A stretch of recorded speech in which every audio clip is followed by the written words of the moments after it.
তো আসেন আবার আমরা শুরু করি। আমরা যেখানে ছিলাম যে ওয়েটেড অ্যারিথমেটিক মিন। তো আমরা দেখলাম যে একটা কেস, যে দুইজন স্টুডেন্ট তারা ডিফারেন্ট তিনটে সাবজেক্টে যেটা ক্রেডিট বা ওয়েট ডিফারেন্ট হওয়ার কারণে দুইজনের গ্রেড মোটামুটি সমানই আসছে, সবগুলোতে 3.5 আসছে, তারা আলটিমেটলি ডিফারেন্ট গ্রেড পাচ্ছে। কারণ এক একটা ওয়েটের এক এক রকম শো পাইছে। সো ওয়েটেড অ্যারিথমেটিক মিন কখন আসে কিনা এটা প্রশ্নে বলাই থাকবে, যে আপনাকে ওয়েটেড বের করতে হবে নাকি ওয়েটেড ছাড়া বের করতে হবে। সেটা নিয়ে টেনশন করার কিছু নাই। এবার আসেন শতকরা বা পার্সেন্টেজ। তো সবচেয়ে বেশি ম্যাথ মনে হয় এনকাউন্টার আপনি করবেন এই শতকরা দিয়ে। মিশ্রণের ম্যাথের মধ্যে শতকরা আছে, কাজের ম্যাথের মধ্যেও দেখবেন শতকরা দেওয়া আছে, কোথায় নাই। সো শতকরার ম্যাথ প্রচুর বেশি থাকে আর কি। শতকরার ম্যাথ করার আগে কিছু জিনিস একটু জানা থাকা দরকার। শতকরার কিছু এক্সপ্রেশনের পদ্ধতিগুলো যদি আমি বলি, যে কোনো একটা সংখ্যা, সেটা হচ্ছে মনে করেন 10, এটার 20% আপনাকে বের করতে বলা হলো, 10-এর 20%, বা এটা ইংরেজিতে কি বলি, 20% অফ 10। কি করবেন আপনি দুইটার ক্ষেত্রে? 10 × 20%। এটাকে লেখা যায়, 20%কে লেখা যায় 20/100 হিসেবে লেখা যায়। আবার আপনি চাইলে ভাইয়া, 20, হ্যাঁ বলেন। একটু ডিস্টার্ব করলাম। সেটা হচ্ছে ওই আপনি যখন বের হয়ে যাবেন তখন ইন হ্যাঁ, মিটিং ফর অল করে বের হয়ে যান। হ্যাঁ, ওকে? হ্যাঁ, ওকে বস। আচ্ছা ঠিক আছে। ঠিক আছে। ওকে, তাহলে যেটা বলতেছিলাম, 20%কে আমরা লিখতে পারি 20/100, যেটাকে আবার লেখা যায় 0.2, তাই তো? এটা তো একটা ব্যাপার। আবার যদি বলি যে একটা ডিমের দাম মনে করেন 10 টাকা, এইবার ডিমের দাম বৃদ্ধি পাইছে হচ্ছে 20%, ডিমের বর্তমান মূল্য কত? তাহলে ডিমের বর্তমান মূল্য হবে 10 ইন্টু, হয়ে গেল 10 × 120 / 100। কোত্থেকে আসলে এই জিনিস? 10 টাকায় বাড়ছে 20%, তার মানে হইতেছে 10 × 20% বাড়ছে। সো 2 টাকা বাড়ছে। তাহলে বেড়ে তার মূল্য কত হইলো, এই 10 টাকা সহ বেড়ে তার মূল্য হইলো এখন 12 টাকা। এইটাকে আপনি চাইলে খুব ইজিলি এক্সপ্রেস করতে পারেন। নর্মালি কি বলি আমরা, 10 + 10 এর 20%, এর মানে হচ্ছে গুণ, গুণ দিলাম, 10 কমন নেওয়া যায়, 1 + 20%, 1 + 20% কে আবার লেখা যায় যে 1 + 20/100। ঠিক আছে, সেখান থেকে আপনি লিখতে পারেন 10 × 100, 20/100। আবার যেহেতু 20% বাড়ছে, আপনি এই লাইন থেকে, এই যে এই লাইনটা লিখলাম, এটা থেকে আপনি ডিরেক্ট আবার এটাও বলতে পারেন যে 10 × 1.2। এখানে 1, আর এখানে এটা কাটাকাটি করলে 0.2 আসে। 20% বাড়লে আপনি ডিরেক্ট 10-এর সাথে 1.2 গুনতে দিতে পারেন।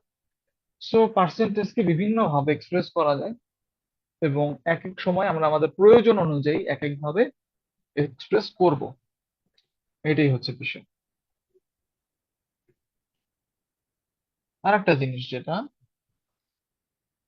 লাভ ক্ষতির অঙ্কে, এটা প্রচুর ইউজ হবে একটা জিনিস, যে আপনাকে বেশিরভাগ ক্ষেত্রে বলবে যে কত পার্সেন্ট লাভ হইলো, হ্যাঁ, বা কত পার্সেন্ট লস হইলো। সো লস বা লাভ যেটাই হচ্ছে না কেন, যেটাই আপনার হোক, আপনি এটাকে ভাগ করবেন হচ্ছে আপনার ক্রয় মূল্য দিয়ে। আপনি যত টাকা ইউজ করে ওই প্রোডাক্টটা কিনছেন, সেটা ক্রয় মূল্য দিয়ে ভাগ করবেন লস বা লাভকে। দেন আপনি 100 দিয়ে পার্সেন্ট করে ফেলবেন।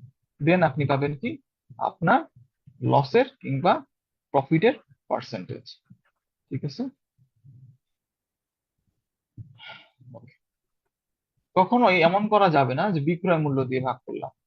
বাট প্রশ্ন যদি বলে দেয় যে বিক্রয় মূল্যের কত পার্সেন্ট লাভ হইলো, সেক্ষেত্রে বের করবেন। বাট জেনারেলি প্রশ্নে এরকম বলা না থাকলে আপনি সবসময় ক্রয় মূল্য দিয়ে লাভ বা লসকে ভাগ করবেন। দেন আপনি পাবেন হচ্ছে আপনার লস বা প্রফিটের পার্সেন্টেজ। সো এটা একটু সবসময় মনে রাখবেন, নাহলে অঙ্ক ভুল হওয়ার চান্সেস থাকে। কোনো কারণে বিক্রয় মূল্য দিয়ে ভাগ দিয়ে দিলে অ্যান্সার কিন্তু ঠিক আসবে না। এখানে কি বলতেছে দুইটা জিনিস একটু তাকাই। বলতেছে যদি আপনি পি কোন একটা সংখ্যা থাকে তার কিউ% বের করেন, আপনি পাবেন হচ্ছে P into Q divide by 100, বা পি কিউ বাই 100। আবার যদি আমরা বলি যে না, কিউ এর পি% বের করেন, তো আসবে কত কিউ, আর পি%-এর জন্য পি/100, সেম জিনিস পি কিউ বাই 100। তার মানে হইতেছে, আমি যদি আপনাকে বলি যে 100 এর 50% হইতেছে 50, তাহলে 50-এর 100% 50। এগেইন আহামরি কিছুই না, জাস্ট বেসিক ক্লিয়ার করার জন্য নানাভাবে আমরা জিনিসটা অ্যাপ্রোচ করতেছি। এইবার ধরেন আপনার এই মাসে খরচ ছিল 10,000 টাকা, আপনার ব্যক্তিগত খরচ 10,000 টাকা ছিল। সো সামহাও পরের মাসে আপনার খরচটা বেড়ে গেল, কোন এক কারণে আপনি হয়তো ট্যুর দিচ্ছেন কোথাও, 30,000 টাকা এক্সট্রা খরচ হয়ে গেছে। সো আপনার খরচ কত গুণ বৃদ্ধি পাইছে যদি আমি বলি, আপনি নর্মালি কি করে করবেন? আপনি করবেন যে বৃদ্ধির পরিমাণ সমান সমান 40,000 বিয়োগ 10,000, তাই তো, 30,000। এখন এই 30,000টা বৃদ্ধি পাইছে কত থেকে? আগে 10,000 ছিল, তার উপরে 30,000 বৃদ্ধি পাইছে। তো 10,000-এর মধ্যে বৃদ্ধি পাইলো 30,000, একের মধ্যে বৃদ্ধি পাইলো কত? 30,000 ভাগ 10,000, আর 100-র মধ্যে বৃদ্ধি পাইলো কত? গুণ দেন 100। বাস, সব শূন্য কাটাকাটি করে দিয়ে তাহলে আবার 300% বৃদ্ধি পাইছে আপনার খরচ, বা খরচ বৃদ্ধি পাইছে 300%। আর খরচ বৃদ্ধি পেয়ে হয়েছে কত পার্সেন্ট? আর আসল খরচ বৃদ্ধি পেয়ে হচ্ছে 400%। তো যদি বলা হয় যে খরচ কতটুকু বৃদ্ধি পেলো, শতকরা বৃদ্ধি, বৃদ্ধির শতকরা বৃদ্ধি কত, সো একটা সহজ সূত্র আছে। দেখেন এখানে আপনি দেখতে পাচ্ছেন যে আপনার 4 গুণ বৃদ্ধি পাইছে। সো এন এর মান হবে তত গুণ, যত গুণ বাড়ছে আর কি। সো এন এর মান হবে এখানে 4, 4 - 1 × 100%, কত হবে? 300%। সো দেখেন এইখানে আমরা কষ্ট করে যেটা বের করছি, এখানে ইজিলি সেটা বের করা যাচ্ছে। এগেইন এমন না যে এই ফর্মুলা দিয়ে আপনি রাতারাতি প্রচুর অঙ্ক করতে পারবেন, but this may come handy. এতটুকু আলোচনা যা করছি সবাই ক্লিয়ার তো নাকি? আর ক্লিয়ার হলে বললেন। আর আমাকে কি স্পষ্ট শোনা যাচ্ছে এখন? জি ভাই, শোনা যাচ্ছে। বাইরে বিদ্যুতের চমকাইলে একটু কনফিউশনে পড়ে যাচ্ছি যে আপনারা শুনতে পাচ্ছেন কিনা। আচ্ছা, আসেন। ভাইয়া, ওয়েটেড রেশিও। এভারেজের পরে কি শতকরা শুরু করছেন? মানে আমি মাঝখানে আমারও নেটের হ্যাঁ, সমস্যা ছিল। আচ্ছা, ঠিক আছে হ্যাঁ, ভাই, ওকে। হ্যাঁ। এবার আসেন রেশিও ইকুইভ্যালেন্স। এই জিনিসটা কি জিনিস? বিভিন্ন পার্সেন্টেজকে আমরা রেশিওতে প্রকাশ করতে পারি, এবং রেশিওতে প্রকাশ করলে কত হয় এটা জানা থাকা ভালো। আর জানা থাকা ভালো এই সেন্সে যে আপনি তাড়াতাড়ি অনেকগুলা ক্যালকুলেশন হয়তো করতে পারবেন। যেমন ধরেন 50% মানে যে হাফ, এটা কমন সেন্স দিয়ে খুব তাড়াতাড়ি বোঝা যায়। কিন্তু 12.5% মানে যে 1/8, এটা হয়তো ওই সময় কমন সেন্স তো নাও কাজ করতে পারে। সো এগুলা যদি একটু মনে রাখেন, আই উড রেকমেন্ড যে মনে রাখেন। খুব প্যারা যদি না হয় তো মনে রাখেন, আপনার সুবিধা হবে অনেক সময় করতে। এই এই জিনিসগুলো লিস্ট একটু কঠিন হয়ে যেতে পারে, বাট খুব কঠিন না। আপনি যদি 12.5 জানেন হচ্ছে 8, 1/8 হয়, তাহলে 12.5 3 গুণ 37.5। 12.5-র 5 গুণ হয় আপনার বেসিক্যালি 5 × 12 = 60, আর 12.5-র 5 গুণ করলে 62.5। এগুলো মনে থাকে, খুব কঠিন কিছু না। তো একবার দেখেন, দুইবার একটু রিডিং দিতে পারেন, একবার একটু লিখলে দেখবেন যার ভুলতেছেন না জিনিসগুলো, ঠিক আছে? সেই প্রত্যেকটা জিনিসই একটু মনে রাখবেন, এগুলো কাজে লাগে, ভেরি হ্যান্ডি। সামটাইমস ক্যালকুলেশন অনেক কমে যায়। সো যেহেতু জায়গা থাকে না, আপনার আইবি এর পরীক্ষাগুলোতে সবচেয়ে বড় চ্যালেঞ্জ হয় যে ম্যাথ তো দেয় কঠিন, এটা তো সমস্যা না, 1 নাম্বার। ওটা নিয়ে ভুলেই গেলাম। ম্যাথ দেয় বড় কিছু কিছু ক্ষেত্রে, সো আপনার টাইম থাকে কম, আপনার জায়গাও থাকে কম। অত ভেজাল ম্যাথ তো কম জায়গায় করাও খুব টাফ।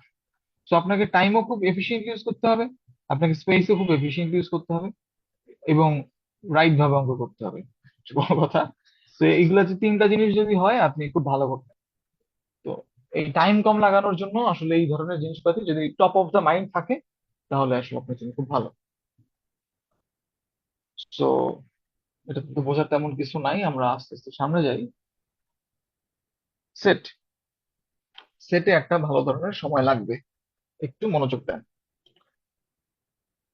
তো সেট কে আবিষ্কার করছে এই সমস্ত কথাবার্তা না জানলেও চলবে। সেট কি জিনিস এটা জানতে হবে। সেট হচ্ছে কতগুলা বস্তুর সমষ্টি হইতে পারে, কতগুলো নাম্বারের সমষ্টি হইতে পারে, এটাকে আপনি প্রকাশ করবেন কি করে? প্রকাশ করবেন হচ্ছে সেকেন্ড ব্র্যাকেট দিয়ে, সুন্দর করে মাঝখানে তার সদস্যগুলার নাম লিখবেন, কিংবা সংখ্যা হলে সংখ্যাগুলা লিখবেন। That's it. একটা সংখ্যায় সেটে কতগুলো উপাদান থাকতে পারে? এই সেটটাতে যেমন এ বি সি তিনটা উপাদান আছে, তিনটা উপাদান থাকতে পারে, 10টা উপাদান থাকতে পারে, 5টা উপাদান থাকতে পারে, আবার অসীম সংখ্যক উপাদান থাকতে পারে। আমি যদি বলি যে এস হচ্ছে একটা সকল বিজোড় সংখ্যার সেট, তাহলে কি হবে? 1 3 5, এর কোনো শেষ আছে? শেষ নাই। তাহলে এই যে সেটটা, এটা কিন্তু আপনার অসীম সেট একটা, এটা কোনো উপাদানের শেষ নাই। আবার এই যে সেটটা দেখতেছেন, এটা হচ্ছে একটা সসীম সেট। যে সমস্ত সেট হচ্ছে সসীম সেট, তার উপসেট খুব সুন্দরভাবে বের করা যায়, এবং উপসেট কয়টা বের হবে সেটা খুব ইজিলি বলে দেওয়া যায়। কিভাবে? উপসেট জিনিসটা কি? প্রথমত ধরেন এই এস যে সেটটা এ বি সি বলছে, এই এ বি সি দের নিয়ে আপনি কত রকম সেট গঠন করতে পারেন সেটা হচ্ছে কথা। এবিসি কে নিয়ে এবং এবিসি কে না নিয়ে, দুইটাই কিন্তু ট্রু। এবিসি কে নিয়ে এবং এবিসি কে না নিয়ে কত ধরনের সেট তৈরি করা যায়। আসেন সেট তৈরি করেন। হয়ে গেল আমার কলম, এই তো খুঁজে পাচ্ছি না, এই তো। ওকে, তাহলে এ বি সি আলাদা আলাদা করে নিলাম একজনকে, এবার দুজন দুজন করে নেই। যত ভাবে এদেরকে দিয়ে আমরা ছোট ছোট সেট বা আলাদা আলাদা সেট তৈরি করতে পারি। নিলাম। এবার মনে করেন তিনটারে এবার একসাথে নিলাম, এটাও তো একটা কম্বিনেশন।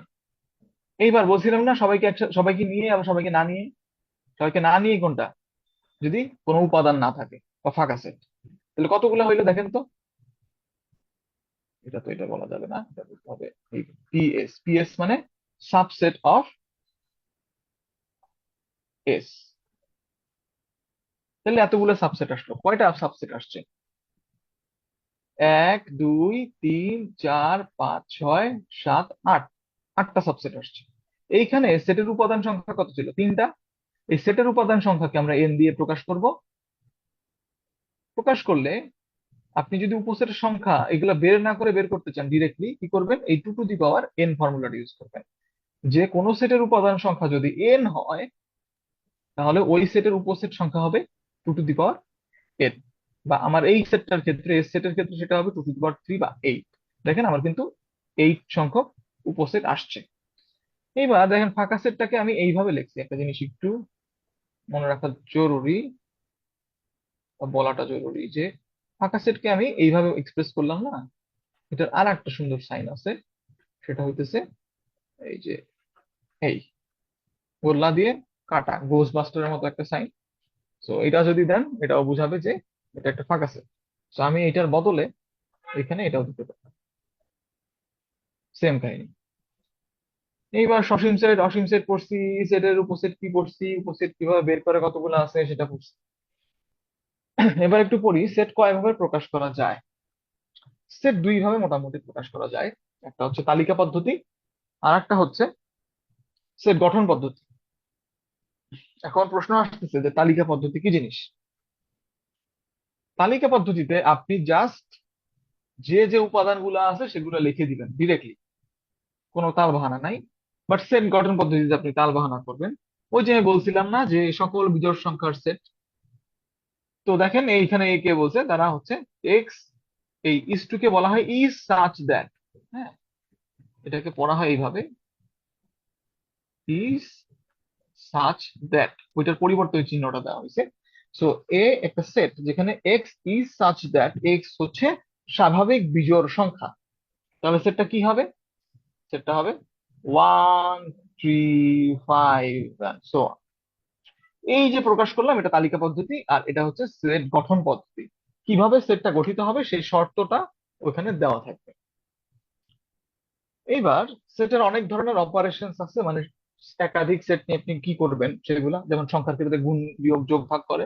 সেটের ক্ষেত্রে দুইটা ইম্পর্টেন্ট অপারেশন যেটা সেটা হচ্ছে একটা হচ্ছে ইউনিয়ন আর একটা হচ্ছে ইন্টারসেকশন। ইউনিয়ন বলতে বোঝায় হচ্ছে অথবা আপনাকে একটা সেট দেওয়া আছে এ সেট, একটা সেট দেওয়া আছে বি সেট। হ্যাঁ, এ সেটে ধরেন বিভিন্ন ধরনের পাঞ্জাবির কালেকশন আছে, বি সেটে মনে করেন বিভিন্ন ধরনের পায়জামার কালেকশন আছে।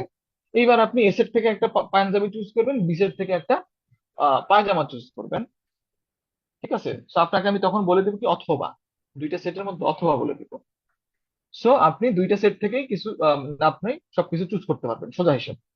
এইবার যখন আমি বলে দিব যে না আপনাকে এবং, তখন একটু ঘটনা চেঞ্জ হয়ে যাবে। তখন ধরেন দুইটাই পাঞ্জাবির সেট তখন। হ্যাঁ, একটা হচ্ছে আড়ং-এর সেট, পাঞ্জাবির সেট, আর একটা হচ্ছে মনে করেন যে আড়ং-এর কপি পাঞ্জাবির সেট। ওকে, এইবার আপনাকে কি বলতে বলা হয়েছে যে আড়ং-এর কোন পাঞ্জাবি গুলা ওই দোকানে কপি করছে। তো আড়ং-এর পাঞ্জাবি নিবেন আপনি একটা সেটে, আর একটা সেট নেবেন আড়ং-এর কপি যে দোকান করছে তার সমস্ত পাঞ্জাবি। দুই দোকানের মধ্যে যে কমন গুলা আছে সেটাকে আমরা ইন্টারসেকশন দিয়ে বের করতে পারবো। এবং এটাকে বাংলায় আমরা এবং বলি, যে আড়ং-এর দোকানে ওই পাঞ্জাবিটা আছে এবং আড়ং-এর নকল যারা বানায় ওই দোকানে ওই পাঞ্জাবি গুলা আছে। এই আর কি। তো ইন্টারসেকশন যখন করা হয় তখন দেখেন আপনি কি করেন, শুধুমাত্র কমন অংশগুলো না হয়। এখানে 1356, এখানে 2356, এই 356 কমন আছে, তাই 356 শুধু নেওয়া হবে, দুইটার মধ্যে যতটুকু কমন আছে। আবার ইউনিয়নের সময় কি হবে, দুইটার মধ্যে যা আছে তার সবকিছুই নেওয়া হবে, কমন এবং আনকমন। সো ওয়ান আছে, ওয়ান নিচে, টু আছে, টু নিচে, 356 আছে, 356 নিচে। এখন বলতে পারেন ভাই 356 এর দুইবার আছে, ওর একবার নিল কেন? একটা ম্যাটেরিয়াল একবারই আসছে, বা একটা সদস্য, একটা বস্তু একবারই আসবে, দুইবার আসবে ইউনিয়ন করা হইলেও। আসেন, এই হচ্ছে সেটের বেসিক কিছু ধারণা। এখানে কোনো প্রশ্ন থাকলে বলেন, নাইলে আমরা সামনে যাবো। সো সেট তো বুঝলেন। সেটের অঙ্ক বেশিরভাগ যা আসে সেগুলা ভেন চিত্র দিয়েই করা লাগবে, এবং ভেন চিত্র থ্রু অ্যান্ড থ্রু বুঝতে হবে, লাইক লিটারেলি, অল্প অল্প বোঝার সুযোগ নেই। ধরেন এ একটা সেট, যেটা দিয়ে পৃথিবীতে যত লোক অ্যারাবিক ভাষায় কথা বলতেছে তাদের সেট, আর পৃথিবীতে যারা বাংলা ভাষায় কথা বলতেছে সেটা হচ্ছে বি সেট। তো বাংলা ভাষায় যারা কথা বলতেছে তাদের সেটটাকে আমি লাল বানাই দিচ্ছি,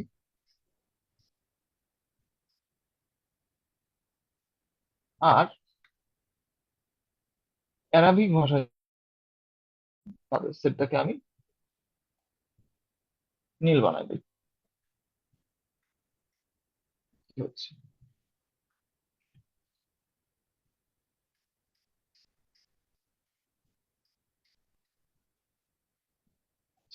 এই তো গেল লোকজন। এবার কিছু লোক দেখেন অ্যারাবিক আর বাংলা দুইটার মধ্যেই পড়ছে, অ্যারাবিক এবং বাংলা দুইটার মধ্যেই পড়ছে। তারা কারা? তারা হচ্ছে যারা বেসিক্যালি এই দুই ভাষায় কথা বলতেছে।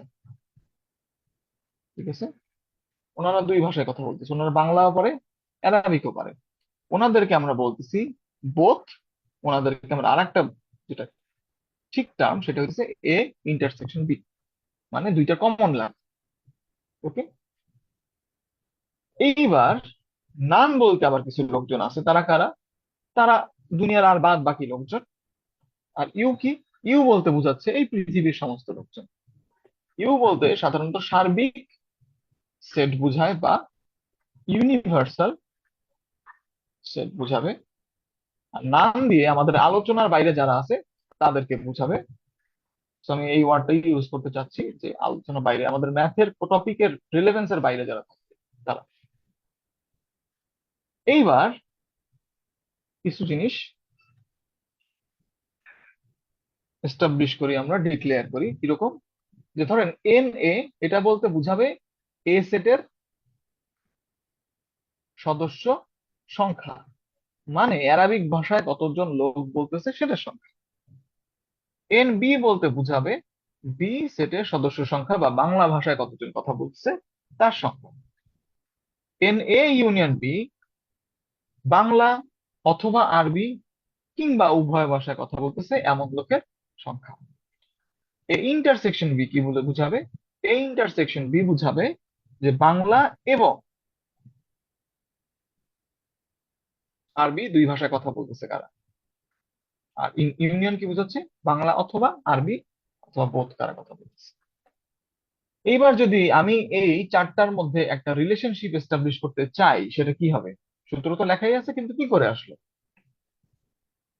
তো প্রথমত আমি যারা বাংলায় কথা বলে, আরবি কথা বলে বা বোধ কথা বলে তাদের সংখ্যা বের করতে চাই। তো আমি কি করলাম, আরবিকে যারা কথা বলে, বাংলায় যারা কথা বলে তাদের সংখ্যা যোগ দিয়ে দিলাম, শেষ।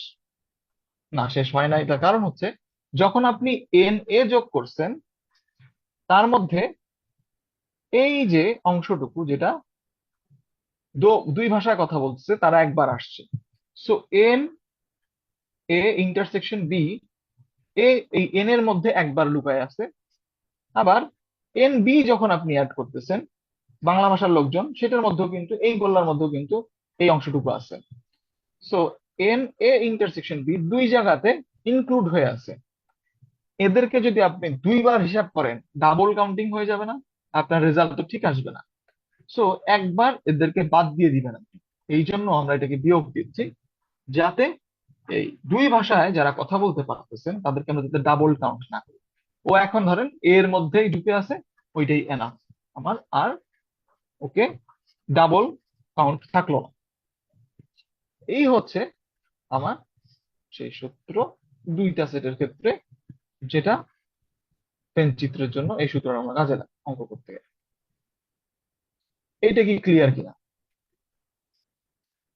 জি এটা ভাই। ক্লিয়ার না হলে তিন সেটেরটা বুঝতে অনেক কষ্ট হবে। আচ্ছা, এটা যদি ক্লিয়ার হয়, তাহলে এখন আমাকে বলেন তো, যে এই পুরা যে ইউনিভার্সাল সেট ছিল, তার মধ্যে দুই ধরনের লোক আছে, যারা হচ্ছে বাংলা এবং বাংলা অথবা আরবিতে কথা বলে, আর আছে যারা নান, তাই না? জি। সো এই ইকুয়েশনটা আসছে। এইবার আপনি এইখানে এইটার মান এটা বসায় দিবেন, বাস। বসায় দেওয়ার পরে এই অংশটাকে আমরা কি বলছিলাম? বোধ বলছিলাম, তাই এখানে বোধ বলা হচ্ছে। জাস্ট এই মেইন সূত্রটার একটু ভ্যারিয়েন্ট আর কি। ঠিক আছে, না বোঝার কিছু নাই। এইটা যদি বুঝি, কোনো যদি কনফিউশন থাকে বলবেন, একদম যদি শিওরলি বুঝি তাহলে সামনে যাবো। সামনে গেলাম, না বুঝলে আওয়াজ দেন। সো এক্সাম্পল কি বলতেছে, ইন এ ক্রিকেট স্কুল 12 ভাইয়া প্লেয়ার্স একটু লাইক। প্রিভিয়াস স্লাইডে যাওয়া যাবে একটু, হ্যাঁ, কাইন্ডলি? হ্যাঁ। ভাইয়া যে নিচে মাইনাস বোর্ড বলতে কি বোঝাচ্ছে? Board minus plus? বোধ বলতে, এই যে বোধ বলতে এ ইন্টারসেকশন বি, মানে দুই ভাষাতেই বা দুই জিনিসেই যারা আছে, হ্যাঁ, তাদেরকে বোধ বলে অ্যাড্রেস করা হচ্ছে। দুই আচ্ছা সেটের আচ্ছা ক্ষেত্রে বোধ বলতে বোঝানো হচ্ছে এই জিনিসটা। আচ্ছা ঠিক আচ্ছা, আছে। বুঝতে পেরেছি। সো 12 জন বোলিং পছন্দ করে, 15 জন ব্যাটিং পছন্দ করে, 5 জন সাকিব আল হাসান সব পছন্দ করে। Then how many players like either bowling or batting? কতজন প্লেয়ার আছে যারা বোলিং অথবা ব্যাটিং পছন্দ করে? খুবই সোজা না? তাহলে বোলিং পছন্দ করে, আচ্ছা বোলিং যদি হয় তাহলে তো বল লিখতে হবে। আচ্ছা, কতজন? 12 জন। ব্যাট কতজন পছন্দ করতেছে? 15 জন। আর এই যে বোথ, তাই না? এই যে বল, ইন্টারসেকশন, ব্যাট, এত কিছু লিখবো, তাই না লিখে আমরা কি করি অনেক সময়, ডিরেক্টলি এখানে বোথ লিখে দেই। ওই জন্য ওইখানে আমরা বোথ টার্মটা ইউজ করছি, বুঝতে পারছেন? আচ্ছা, আমার কাছে জানতে চাইছে যে অথবা, হ্যাঁ, বোলিং অথবা ব্যাটিং কতজন টোটাল পছন্দ করে সেটা বলতে বলছে। সো বোলিং অথবা, যেহেতু বলছে ইদার মানে অথবা, সো ইউনিয়ন বের করতে হবে আমার। বাদ কেন, ব্যাট। ওকে, যাই হোক, তাহলে এখন আমার কি হবে, এই বোলিং এর লোকজন আসবে প্লাস ব্যাটিং এর লোকজন আসবে মাইনাস বোথ, বা সূত্র অনুযায়ী কি ছিল, এন বল ইন্টারসেকশন ব্যাট। এটাকে আমরা মাঝে মাঝে বোথ লিখি আর কি। ওকে, তাহলে কত হবে? 12 প্লাস 15 মাইনাস 5। তাহলে ওইখানে টোটাল 22 জন লোকজন আছে যারা খেলাধুলা করতেছে ইন দ্য ক্রিকেট স্কুল। এর মধ্যে 12 জন বোলিং পছন্দ করে, 15 জন ব্যাটিং পছন্দ করে, 5 জন আছে তারা সব পছন্দ করে। ক্লিয়ার? না ক্লিয়ার হওয়ার কিছুই নাই, ভেরি এলিমেন্টারি লেভেলের ম্যাথ। এইবার আসেন 3 সেটের ম্যাথ। ব্রেস ইউর সেলফ এবং মাথা ঠান্ডা রাখতে চেষ্টা করেন। এতক্ষণ দুইটা ছিল, এবার তিনটা।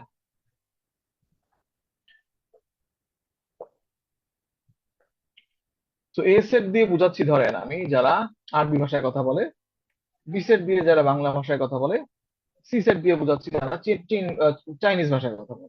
ওকে, সো তারা ইদার অফ দিস থ্রি ল্যাঙ্গুয়েজে কথা যারা বলতেছে তাদের সূত্র কি হবে?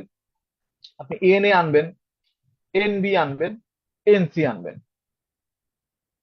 বুঝছেন কিন্তু? সো এন এ আর এন বি যখন আনছেন, আবার এন সি আনতেছেন, দেখেন এন এ আর এন বি আনার সময় এ আর বি যদি হয়, এখানে এ ইউনিয়ন বি চলে আসছে। আবার এর সাথে যখন আপনি সি নিছেন, তখন এ ইউনিয়ন সি চলে আসছে। আবার যখন সি এর সাথে বি নিছেন, এটা সি, এটা বি, তখন বি ইন্টারসেকশন সি চলে আসছে। সো তিন ভাবে এই তিনটা অংশ চলে আসছে। তো আমরা কি করলাম? ওই তিনটাকে বাদ দিয়ে দিলাম। ভালো কথা।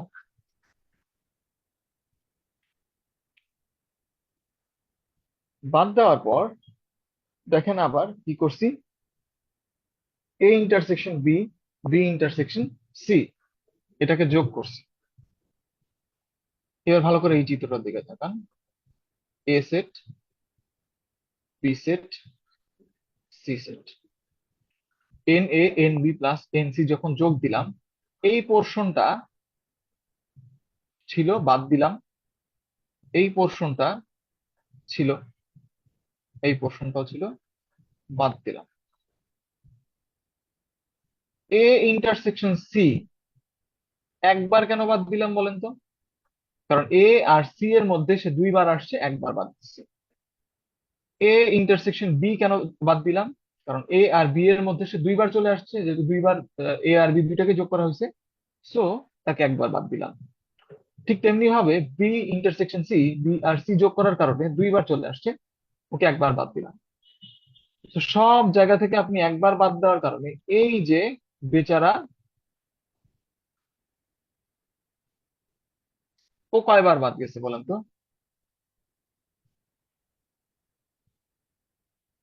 দুইবার ও বাদ। কিন্তু, ও দুইবার না তিনবারই বাদ গেছে। দেখেন আপনি যখন এইটা বাদ দিলেন একবার, তখন এইটার মধ্যে এটা আছে না, জি। A intersection C, A intersection B, B intersection C, এই সবগুলোর মধ্যে এই জিনিসটা আছে। তো এই জিনিসটা তিনবার বাদ গেছে। যেহেতু তিনবার বাদ চলে গেছে, তার মানে কি এই জিনিসটার অবশিষ্টই নাই, ওকে এই জন্য ফেরত আনতে হয়েছে অ্যাড করে এবার। ঠিক আছে? ও যেহেতু আর অবশিষ্ট নাই, তাই আমরা ওকে ফেরত আনলাম, আবার যোগ করার মাধ্যমে ও ফেরত আসলো। এইবার সব ঠিক আছে, এইবার আর কোনো প্রবলেম নাই। এখন দেখেন, এই যে মাঝখানে মাইনাস, এখানে যদি আপনি মাইনাস কমন নেন, দুইটা দুইটা করে যে এলিমেন্ট গুলো, তাহলে মাঝখানে প্লাস হয়ে যায়। So, এখানে সেকেন্ড ব্র্যাকেট দিই, এখানে সেকেন্ড ব্র্যাকেট দিই। এই যে এতটুকু জিনিস যেখানে দুইটা দুইটা করে ইন্টারসেকশন আছে, এই টার্মটুকুকে আমরা বলতেছি তিনটা সেটের ক্ষেত্রে বোর্ড। আর এই যে তিনটা টার্ম একসাথে, এদেরকে বলতেছি ট্রিপল। একটু লেখা কম করার জন্য আর কি পরীক্ষা হবে অনেক সময়। সো বোথ কি বুঝাবে? বোথ বুঝাবে এই ডাবল ডাবল যে ইন্টারসেকশন গুলো সেটার যোগফল, আর ট্রিপল বুঝাবে তিনটার যে ইন্টারসেকশন সেটা। তাহলে মাইনাস বোথ প্লাস ট্রিপল, এই হচ্ছে আমার সূত্রের একটা ভ্যারিয়েন্ট। এটা যদি বুঝে থাকি, সামনে যাব। বুঝছি তো? এটা না বুঝলে বলেন। জি ভাই, বুঝতে ওকে, পারছি। এইবার তার নেক্সট লেভেলের ঝামেলা, যে আমরা তো কি বলছিলাম, কেবল দুটি ভাষা বা বিষয় যাই বলছি। সো আপনাকে যদি এখন বলে যে কেবল মাত্র দুইটা বিষয় অধ্যয়ন করে তারা, কেবলমাত্র দুইটা বিষয় যদি বলে, তাহলে আপনি কিছু জিনিস নিতে পারবেন না, কিন্তু কোন জিনিসগুলা বাদ দিতে হবে বলেন তো? কেবল দুইটা যদি বলে, কিছু কিছু জিনিস বাদ দিতে হবে। কালার চেঞ্জ করি। যে পোর্শন গুলা বাদ দিতে হবে সেগুলা হইতেছে এগুলা। কেবলমাত্র দুইটি সাবজেক্ট পড়ে বললে এই এক সাবজেক্ট পড়া লোকজন বা এক ভাষায় কথা বলা লোকজন এদের আর কোনো দরকার থাকবে না।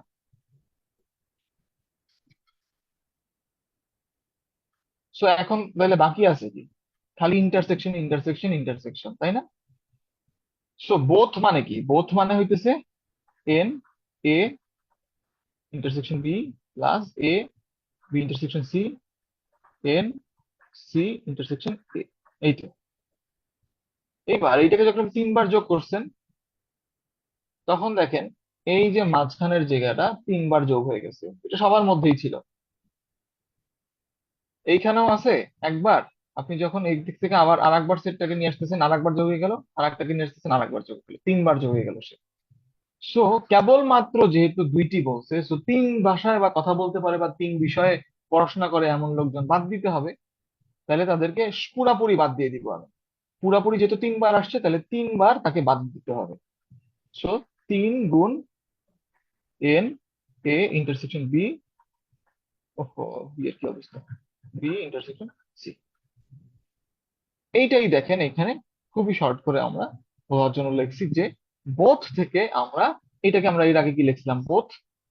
সো এটা বোথ আর এটা হচ্ছে 3 গুণ ট্রিপল। তখন যখন ওয়ানলি টু বলবে, যখন ওয়ানলি টু বলবে, ওয়ানলি টু সাবজেক্টস এইগুলা বা ওয়ানলি টু, যাই হোক সেটা। এখন যদি বলতো যে না ওয়ানলি টু না, মিনিমাম টু বা কমপক্ষে দুই, তখন কিন্তু আবার ঘটনা আলাদা। সবগুলাকে যোগ করছেন, সে তিনবার চলে আসছে, বোথের মধ্যে সে তিনবার চলে আসছে। এইবার আপনাকে এটাকে তিনবারের জায়গায় কমায় একবার করতে হবে। সো দুইবার মাইনাস করতে হবে। সো যদি বলে কমপক্ষে একটা, সরি কমপক্ষে দুইটা বা মিনিমাম টু, তখন হবে ফর্মুলা কি? Both minus two into triple. তার কারণ কি? একবার, একবারের জন্য হইলেও আমাকে এটাকে ভিতরে রাখতে হবে, একবারের জন্যই রাখতে হবে বেসিক্যালি। সো তখন আমি ট্রিপলকে তিনবার বিয়োগ দিব না, তখন আমি ট্রিপলকে একবার বিয়োগ, সরি দুইবার বিয়োগ দিব যাতে সে একবার থাকে। বুঝতে পারছি এই দুইটা জিনিস?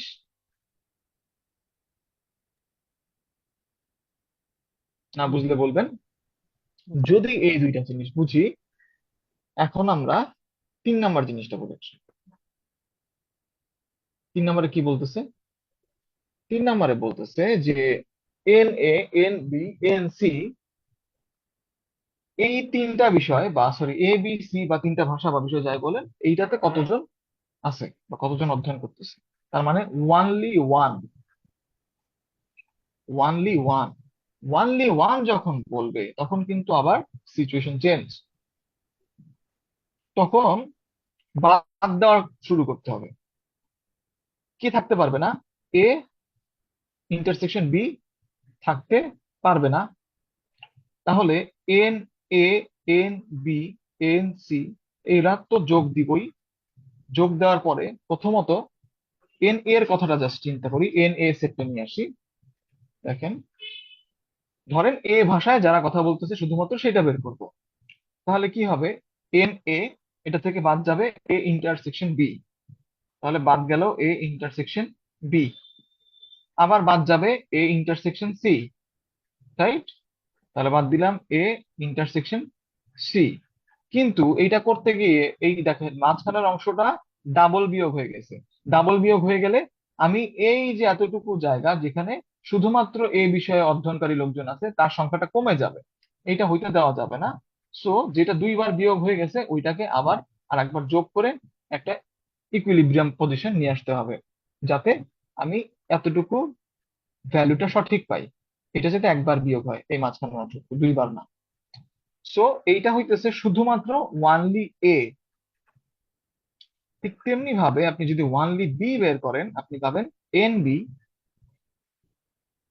B intersection C, B intersection, sorry A intersection B আর এ বি সি এর ইন্টারসেকশন যোগ করতে হবে। তাহলে ওয়ানলি সি কত পাবেন? আগে এগুলো একটু মুছে দেই।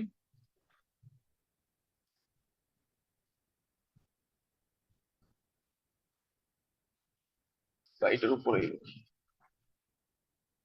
এইবার ওয়ানলি সি পাবেন আপনি হচ্ছে N C minus N B union C N A union C plus N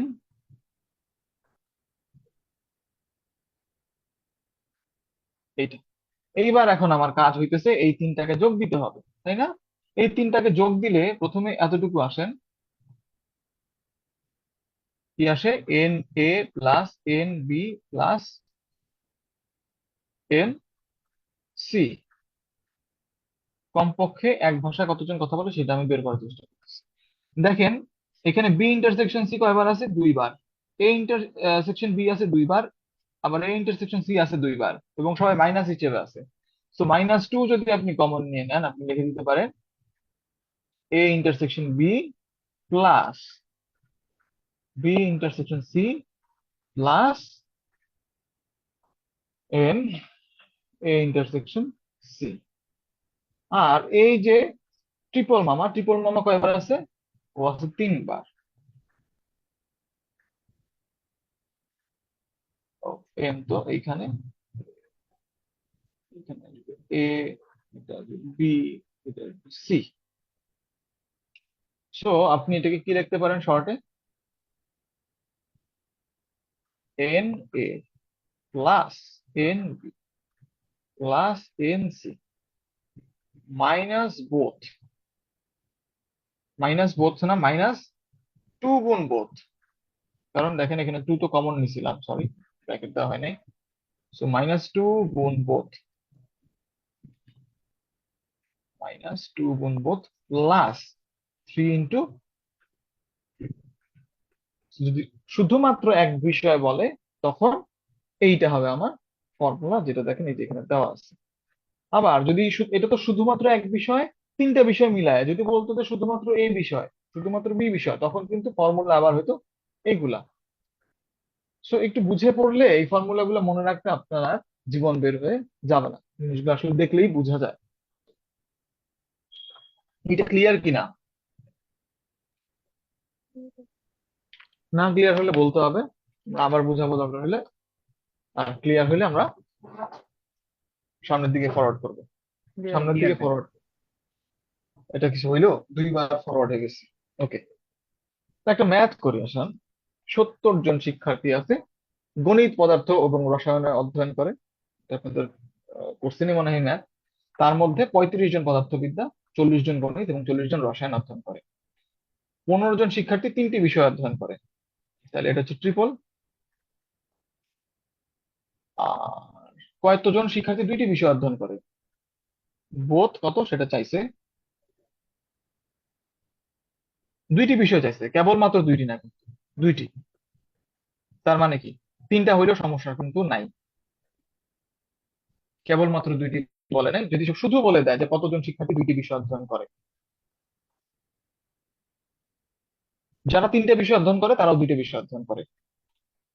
okay, so আমরা বের করব হচ্ছে এটা যে কি কমপক্ষে অ্যাটলিস্ট দুইটি। টু, হ্যাঁ, মানে কমপক্ষে দুইটা? হ্যাঁ। কারণ কি কি করে বুঝলাম? এটা মুখস্থ করার কিছু নাই, বোঝাটা খুবই সিম্পল। যে কতজন শিক্ষার্থী দুটি বিষয় অধ্যয়ন করে, আমাকে বলে নাই যে শুধুমাত্র দুটি বিষয় অধ্যয়ন করে। কেন আমি কমপক্ষে বা অ্যাটলিস্ট টু নিব? তার কারণ হইতেছে যারা তিনটা বিষয়ে পড়ে তারাও দুইটা বিষয়ে পড়ে। আপনি যদি ওদের বাদ দেন তাহলে এই দুই বিষয়ে অধ্যয়নকারী লোকজনের সংখ্যা আসলে প্রকৃত সংখ্যাটা পাওয়া যাবে না। ঠিক আছে, ভাষাগত ব্যাপার আর কি। বাট লেকচার শিটে মোস্ট প্রবাবলি ওয়ানলি টু এর জন্য বের করে রাখছে। সেই ক্ষেত্রে প্রশ্ন অ্যাড করতে হবে যে শুধুমাত্র দুটি বিষয়। আচ্ছা আসেন, সো টোটাল লোকজন কতজন? টোটাল লোকজন আছে 70 জন। হুম, তো এই ম্যাথ, ফিজিক্স আর কেমিস্ট্রি, এটা হচ্ছে 70। মান পরে বসা বলি। ফিজিক্সে আছে 35 জন, ম্যাথে আছে 40 জন, আর রসায়নে আছে এতজন, মাইনাস বোথ প্লাস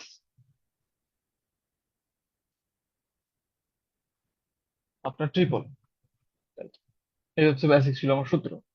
তো এখান থেকে আমার কি করতে হবে, প্রথমে বোথটা বের করতে হবে।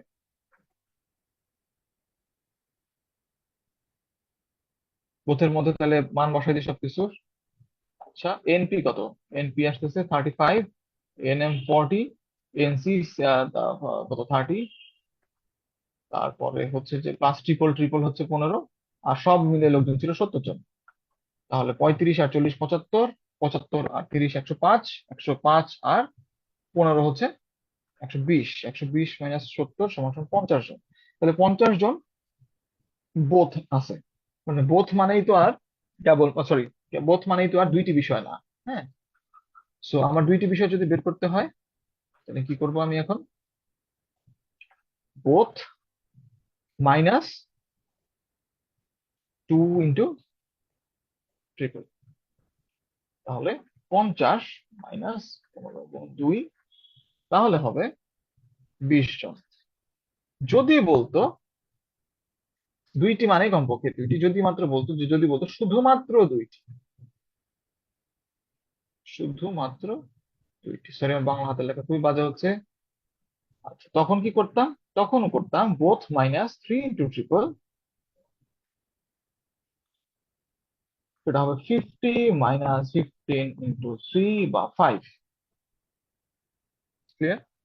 তাহলে এইখানে আমার অ্যান্সার কত? এখানে আমার বেসিক্যালি অ্যান্সার নাই। ওরা প্রশ্নটা বেসিক্যালি শুধুমাত্র দুইটি শিক্ষার্থী হবে, হ্যাঁ? বা শুধুমাত্র দুইটি বিষয়, সেই ক্ষেত্রে আমার অ্যান্সার হচ্ছে 5। ভাইয়া -70 এটা ট্রিপল? ওই যে -70 যেটা দিয়ে ইয়ে করছেন, 15 হ্যাঁ, -70। না না, ট্রিপল না, ওইটা হচ্ছে এই যে এইটা, মানে আমি একবারে হচ্ছে সব ক্যালকুলেশন করে ফেলছি আর কি। এইটাকে ওই পাশে নিলে তো নেগেটিভ হয়ে যাবে না? হ্যাঁ হ্যাঁ। বোথটা এই পাশে আসছে আর ওইটা ওই পাশে গেছে, এই আর কি। বোথটা বামে আসছে আর ওই 70টা ডানে গেছে। ও, বুঝতে পারছি ভাইয়া। ওকে, সোজা জিনিস, সেট কঠিন না। ভাই এটা কি ডায়াগ্রাম দিয়ে করা যায়? ডায়াগ্রাম দিয়ে করতে পারেন, আবার ডায়াগ্রাম থেকে অনেকে পেঁচায় ফেলে, বা ডায়াগ্রাম থেকে করতে পারেন, কোনো সমস্যা নাই। যদি আপনার কাছে মনে হয় যে ডায়াগ্রামে বসা আমার জন্য ইজিয়ার, ওয়াই নট, ডায়াগ্রাম ফেলে দেন, ভাইয়া এখানে যেভাবে আপনার ইজি লাগে। বাট ইন্টারসেকশন, এভাবে স্টেপ বাই স্টেপটা বোঝা যায় একদম ক্লিয়ারলি, সো কোনো কনফিউশন থাকে না। বলেন। ভাইয়া ইন্টারসেকশন দিচ্ছেন আপনি, ইউনিয়ন হবে। ইন্টারসেকশন দিছি, ইউনিয়ন হবে? ও হ্যাঁ, সরি সরি সরি সরি, সারা রাত রামায়ণ পড়ে হয়ে গেছে যে সীতাকার বাবা, এরকম প্রশ্ন হয়ে গেছে, মানে এরকম লেখা হয়ে গেছে আর কি আমার। ওকে, ওটা ইউনিয়ন হবে, ওটা ইন্টারসেকশন হবে না। সো হোপফুলি এটাতে কোনো প্রবলেম নাই, আমরা সামনে যাই। প্রবলেম থাকলে বলবেন অবশ্যই। প্রফিট, খোলা জিনিসের মধ্যে একটা, আপনি কোনো দামে একটা জিনিস কিনেন, সেটাকে বলা হয় ক্রয় মূল্য। তারপরে কি করেন, সেটাকে বলা হয় বিক্রয় মূল্য বা সেলিং প্রাইস। এর বাইরে আছে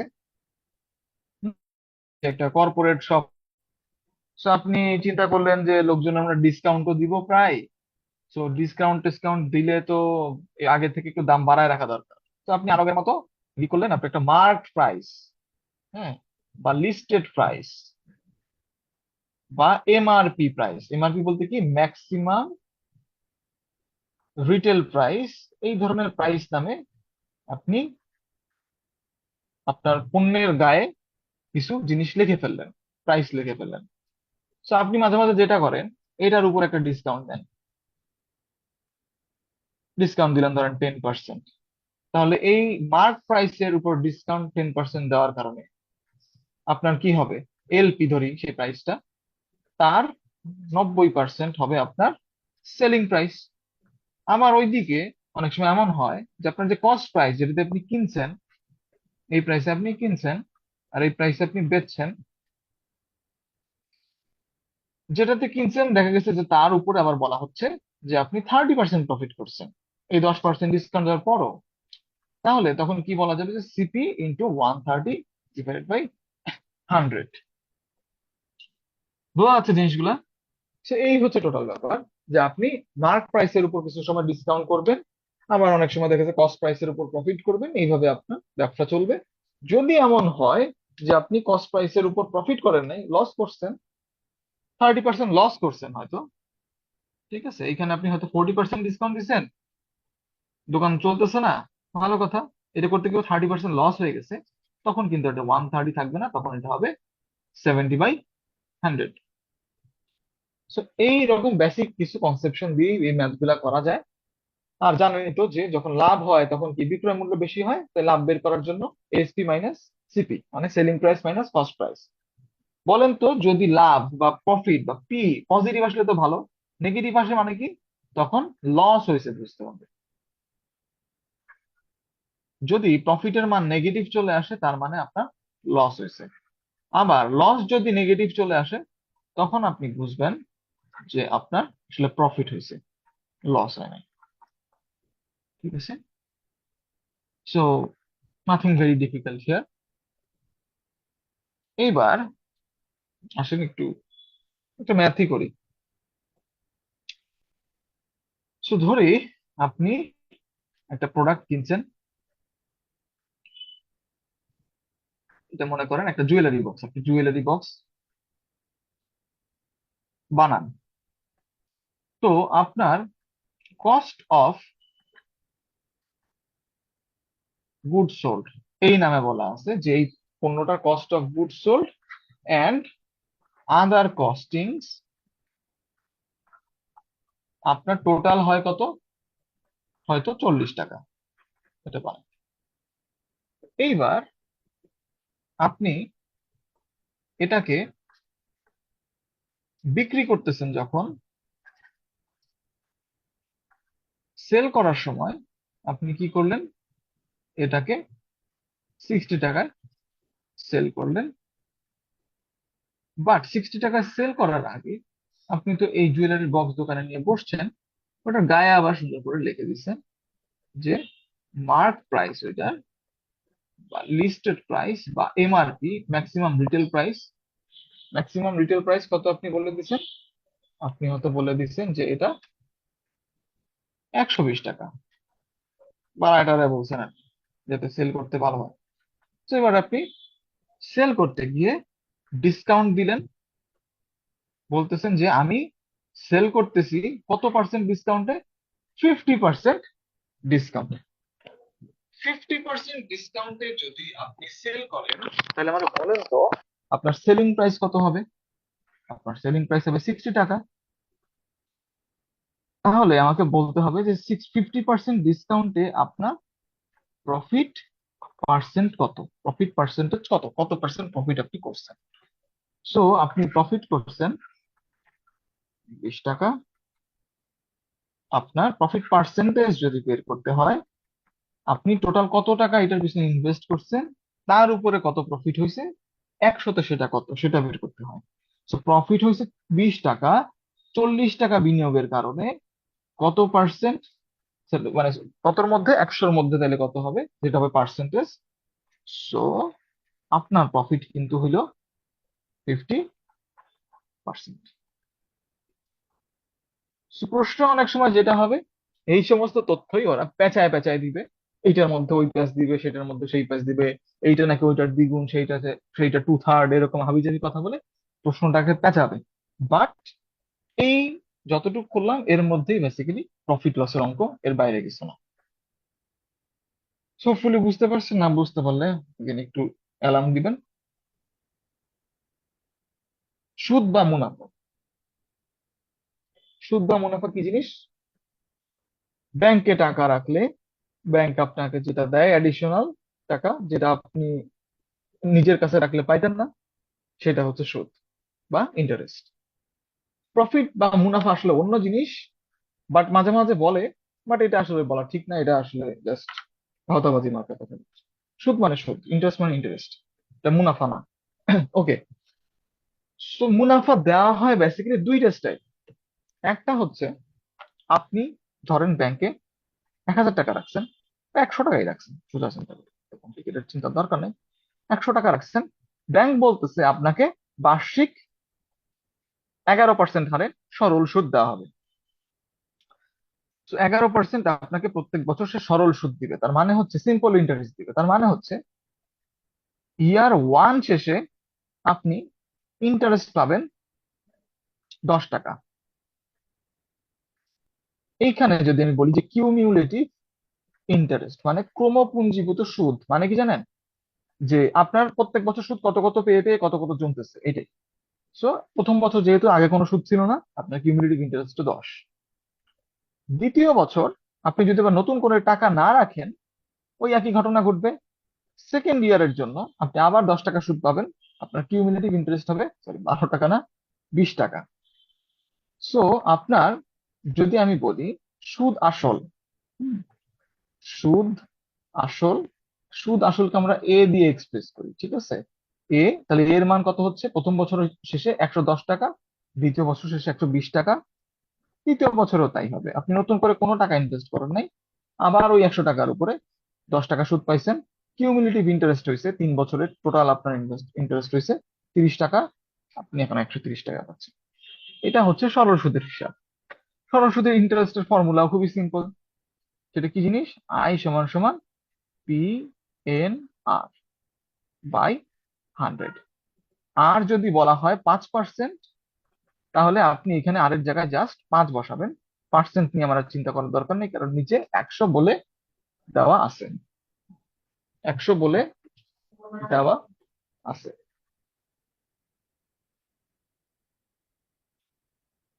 এইবার এই সূত্র থেকে যে আমি শুধুমাত্র ইন্টারেস্ট বের করতে পারি তা তো না। সূত্রের মধ্যে টোটাল ভ্যারিয়েবল কয়টা, 4টা। আই মানে ইন্টারেস্ট বা সুদ, পি তে কি, পি তে হচ্ছে আসল, এন তে কি, এন তে হচ্ছে কত বছর বা কত সময় তাকে দেওয়া হয়েছে, আর আর হচ্ছে রেট অফ ইন্টারেস্ট বা সুদের হার। তো আপনাকে এইখানে যে কোনো তিনটা বলে দিবে, কোনো না কোনো ভাবে আর একটা ভ্যালু জানতে চান। এইবার সুদ আর আসল এটাকে যদি আপনি যোগ দেন কি আসে, এটা হচ্ছে ইন্টারেস্ট, এটা হচ্ছে প্রিন্সিপাল, যোগ করলেন এই এ দিয়ে আমরা বুঝেছি সুদ আসল।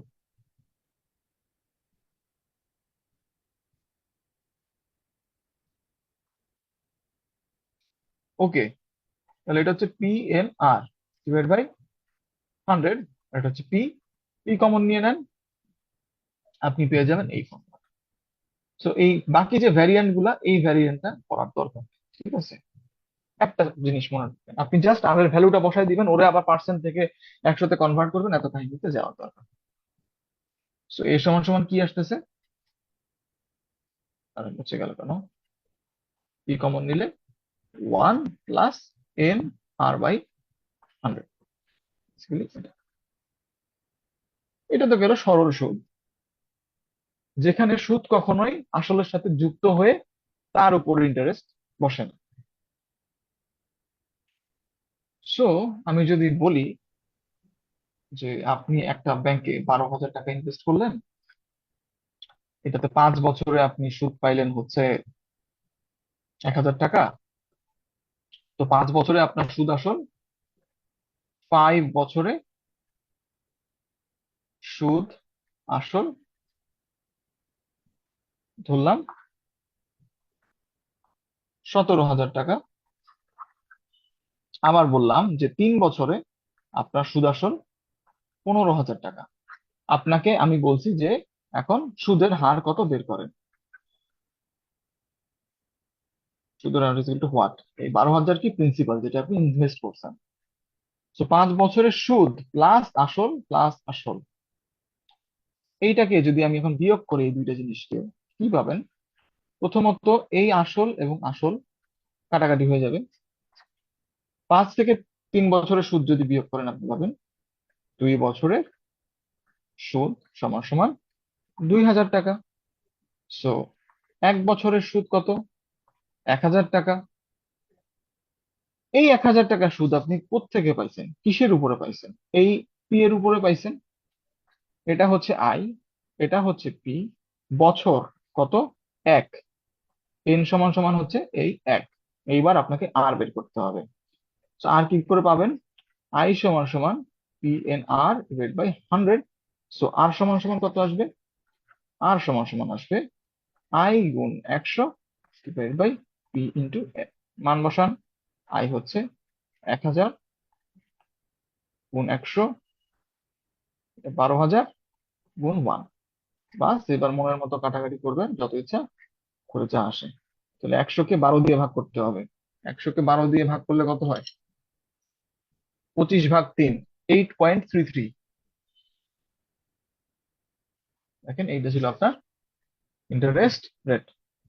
কি করে করলাম এই ক্যালকুলেশন তাড়াতাড়ি? 100/12। প্রথমত আমি মাথায় এটা করে নিছি, দেন এটা 25, আর 3 আর 24, আর থাকে 1। 1 মানে হচ্ছে 3 দিয়ে ভাগ হলে 0.33, আর বাকিটা 8। বাস চলে আসলো 8.33। ওকে, ক্লিয়ার না এটা সবার কাছে? জি ভাই Clear না ক্লিয়ার। হলে বলবেন। এবার ভাইয়া আসি ব্যাংক সুদ দাম। ব্যাংকে তো তাহলে ভাইয়া হচ্ছে যে টাকা রাখা তো লস একদম। কেন? কি কারণ ভাই করবেন আপনি ইন্টারেস্ট তো টাকা? পাওয়া যাচ্ছে, বাট হচ্ছে যে এই মুদ্রাস্ফীতির জন্য তো কোনো আলাদা ও করে তো হ্যাঁ, বাড়তেছে না। হ্যাঁ,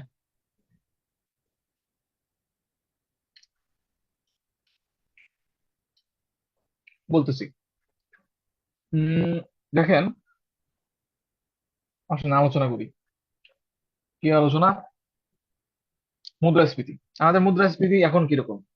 যে যাই বলুক, আমি তো জানি না, so আমি একটু মুখের মতো বলি। হ্যাঁ, ধরেন 10%+। এটা নাকি সিঙ্গেল ডিজিট আছে বলে লোকজন, আমার আসলে জানা নাই। ব্যাংক ইন্টারেস্ট আপনি পাবেন কত? ডিপিএস টিপিএস করলেও 8.5 টাকা দেয় ভালো ব্যাংক গুলা। তো আপনি নিশ্চয়ই ভালো ব্যাংকে রাখবেন, ইসলামী ব্যাংকে নিশ্চয়ই রাখবেন না, যেটা এখন অনেক লিকুইডিটি ক্রাইসিসে আছে। সো আপনার প্রত্যেক বছর টাকার ভ্যালু কমে যাচ্ছে 10%, আপনি ইন্টারেস্ট পাচ্ছেন 8.5%। হাস্যকর। মানে আপনি প্রত্যেক বছর 1.5% টাকার ভ্যালু হারাচ্ছেন। মানে আপনি 100 টাকা রাখছেন, পরের বছর আপনি হয়তো দেখতেছেন যে না 108 টাকা 50 পয়সা দিচ্ছে, ওয়াও। কিন্তু এই 100 টাকার ভ্যালু আর 100 টাকা নাই, কমে গেছে। সো আপনার লস হচ্ছে। ইয়েস, লস হচ্ছে। বাট অ্যাগেইন আপনি কোথায় রাখবেন? শেয়ার মার্কেট, ওইটার যে অবস্থা, আপনি যদি খুব প্রুডেন্ট মানে স্টক ইনভেস্টর না হন, আপনি ধরা খাবেন। তো এখানে এটা -1.5%-এর জায়গায় -90% হয়ে যেতে পারে আর কি। তারপরে গোল্ড, গোল্ড কিনতে পারেন, সেফ ইনভেস্টমেন্ট। বাট অ্যাগেইন গোল্ডের দামও তো দেখতেছেন কতটুকু অ্যাফোর্ডেবল গোল্ড সবার জন্য, এটা তো জানেন। তো টাফ আর কি এই মুভমেন্টে, মানি ম্যানেজমেন্ট জিনিসটা খুব টাফ হয়ে গেছে, যেহেতু খুব দ্রুত আপনার মূল্য হারাচ্ছে তার মুদ্রা। আসেন, এবার আসেন কম্পাউন্ড ইন্টারেস্ট। ব্রেক দিতে হবে নাকি, নাকি শেষ করে দিব একবারে? ভাই আর কতক্ষণ একবারে লাগবে শেষ ভাইয়া? করে, একবারে শেষ করে। ওকে, একবারে শেষ করে দেই, আর সবার জন্যই কতক্ষণ ভালো। লাগতে পারে ভাইয়া? ভাই আর কয়টা টপিক আছে? কয়টা টপিক আছে, ওয়েট আমি একটু দেখার চেষ্টা করি।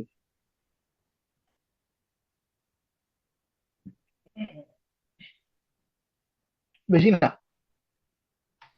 72টা স্লাইড, আমরা শেষের দিকে চলে আসছি। ওয়েট, এটা দেখতে গিয়ে আমার স্লাইড চেঞ্জ করতে হচ্ছে। তো এরপরে আছে আপনাদের এখন না চাইলেও 1 মিনিট ব্রেক পাইতে হচ্ছে। রেশিও, এজ আছে, পার্টনারশিপ।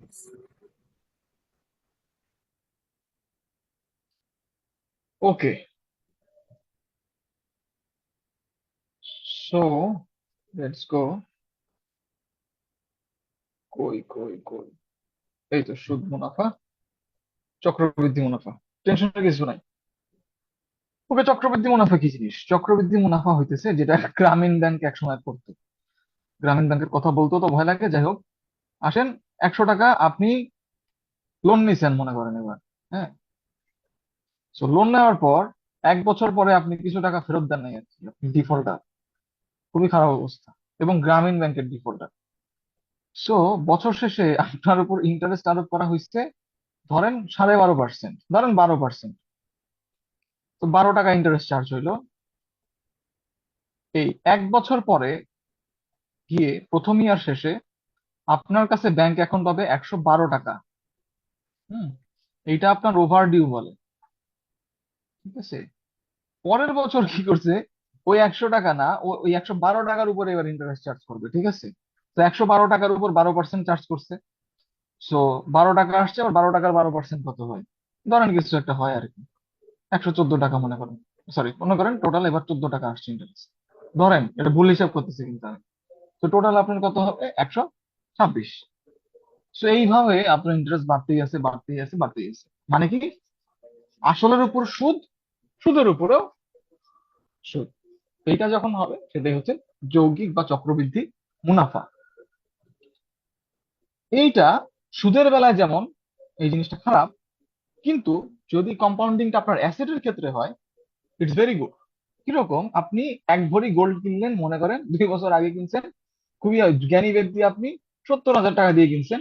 পরের বছর দেখলেন যে দাম হয়ে গেছে 96,000 টাকা। এখন মনে হয় দাম কত, 1,20,000 টাকা কাছাকাছি, 22 ক্যারেটের দাম। সো আপনার গেইন কত ভাই 2 বছরে? যতই হোক, এই প্রায় দ্বিগুণের কথা 70,000 টাকা বেড়ে 96,000 টাকা হয়েছে, সেটা বেড়ে আবার এত টাকা হয়েছে, মানে কি হয়েছে, কম্পাউন্ডিং মানে হিসেবে বাড়ছে। এটা কম্পাউন্ডিং এর খুব ভালো উদাহরণ না, বাজে উদাহরণ দিচ্ছে, একটা বেটার উদাহরণ দিই। ধরেন আপনি একটা স্টক কিনছেন, কোথার কার স্টক কিনছেন, আপনি ধরেন গ্রামীণ বেক্সিমকোর ফোন। স্টক, ওকে জিপির স্টক কিনছেন, ভেরি গুড স্টক, 100 টাকার স্টক কিনছেন আপনি। প্রথম বছর শেষে আপনাকে এটা 30% লাভ হয়েছে আপনার। হ্যাঁ, ওরা বললো কি যে 10%-এর মধ্যে আপনি লাভ হিসেবে নেন, আপনাকে 10 টাকা দিয়ে দিল ব্যাংক অ্যাকাউন্টে প্রফিট হিসেবে। এটা আপনি খাইলেন দাইলেন ঘুরলেন। আর বাকি 20 টাকা ও করছে কি, ফেস ভ্যালু মার্ক আপ করছে, মানে ওর যে ভ্যালু ছিল সেই ভ্যালু 20 টাকা বাড়াই দিচ্ছে শেয়ারে। তার মানে হচ্ছে কি আপনি আরো কোম্পানির বড় শেয়ারের মালিক হইলেন। হ্যাঁ, আগে 100 টাকার মালিক, 100 টাকার শেয়ার ছিল আপনার, এটা এখন 120 টাকার শেয়ার হয়েছে। সো 20% আপনার গেইন হয়েছে। এর পরের বছর কি হবে সেটা, 120%-এরটা ধরেন বেড়ে এবার এইবারও 30% প্রফিট হয়েছে। এইবার বলছে জিপি যে না, আমরা অনেক বড় এক্সপেনশনে যাইতেছি, আমরা এবার প্রফিট না দেই, আপনারা কি রাজি? আপনারা সবাই খুব রাজি। হ্যাঁ, সো রাজি টাজি হয়ে এইবার আপনারা প্রফিট নিলেন, নিলেন না, এবং 30% আবার মার্ক আপ হয়ে গেল ওর উপরে। তাহলে 100-তে হয় 30 টাকা, 20-এ হয় 6 টাকা, 30 টাকা আর 6 টাকা 36 টাকা, 156 টাকা হয়েছে আপনার শেয়ারের ভ্যালু। এইখানেও কিন্তু কম্পাউন্ডিং হইতেছে। এটা good compounding for you, because আপনার অ্যাসেট গ্রো করতেছে, লায়াবিলিটি বাড়তেছে না। তো হাবি জাবি আলাপ আর কি, ফিনান্সের দিকে চলে যাচ্ছি। এবার আসেন আবার অঙ্কে ভাগ করি।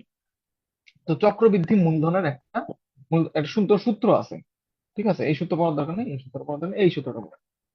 কি জিনিস পড়বেন?